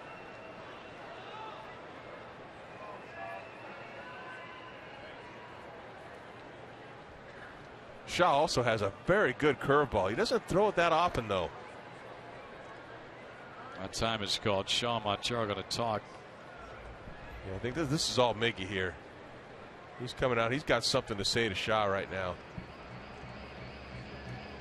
That's another area where Montero has really taken his game to another step, another level. Little confident talk there, little pep talk. Charles Nagy on the left there, the Diamondback pitching coach. They're going to have a Charles Nagy jersey giveaway in Cleveland on Sunday. He's a big man back in Cleveland. I talked to him. I said, "Hey, how about your night in Cleveland?" I say, he goes, "Yeah." That's a lot of emotion out of that. I know, it really is. Good for him. He was a pretty good pitcher, boy, for a lot of years. He really was, all through their glory years there. Got him to the World Series. In fact, he was out there. They almost won the game with him out there. A ball and a strike. That was back in '97. It was Sevick down the line, big foul. 1-2 the count now. Hey, I gotta be a baseball. Came out decked out, didn't he, on 80s night? I think.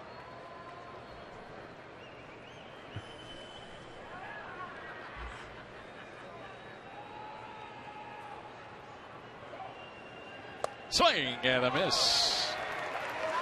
And that's out number 2 here in the ninth. Well, this has been a long ball game. These fans were sticking around for fireworks afterwards. They've been patient, but they've seen a lot of good from the Diamondbacks tonight with those 13 runs on the board. So yeah, the debut of Ryan Wheeler at third base. He got his first big league hit. They've definitely been entertained. You can be entertained by coming out to the remainder of this series and this homestand. 9 games left before the Diamondbacks hit the road again. Oh, yeah, that last pitch up to 95 miles per hour. Maybe Montero told him to throw it harder. 1-0 the count. Forget we've got a lot more after this game ends, so don't you dare touch that dial. That's gone. Wow. Long home run for Scott Moore. Just a little bit flat with the cutter again. Didn't quite get it in where he needed to. And Moore hit that ball a long ways. Well, now that's 7 runs in 2 games against Brian Shaw. Boy, that ball is right where he wants it, and he got everything into that. That's a no-doubter. Scott Moore, that's his 4th of the year. The Astros' 2nd home run in 2 innings now makes it 13-8. Strike call here. So Shaw tagged with 4 yesterday, 3 here today or tonight. But it's still a 5-run lead.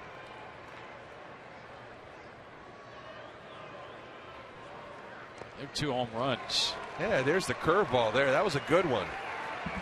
He needs to throw, just to keep hitters honest, just to get them off your cutter a little bit. Mix that breaking ball in or something else. 2 home runs have traveled a long distance in this one tonight. But they're down to their final strike. The Astros. With 2 outs in the 9th inning. Into the dirt. Ventura gets beat up one more time down there.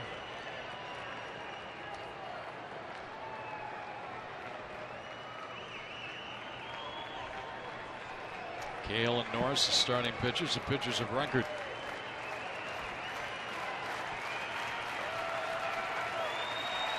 Yeah. Need one more out. Got it right there. Diamondbacks going to win. A night in which there are 21 runs scored in this ballgame. The Diamondbacks prevailed, winning 13-8. 4 straight home win for the Diamondbacks. They scored 14 in the game earlier. For Tom Candiotti, Fred Stanky, I'm Greg Schulte. Post-game activity coming up next. Diamondbacks open the homestand with a win. They beat the Astros.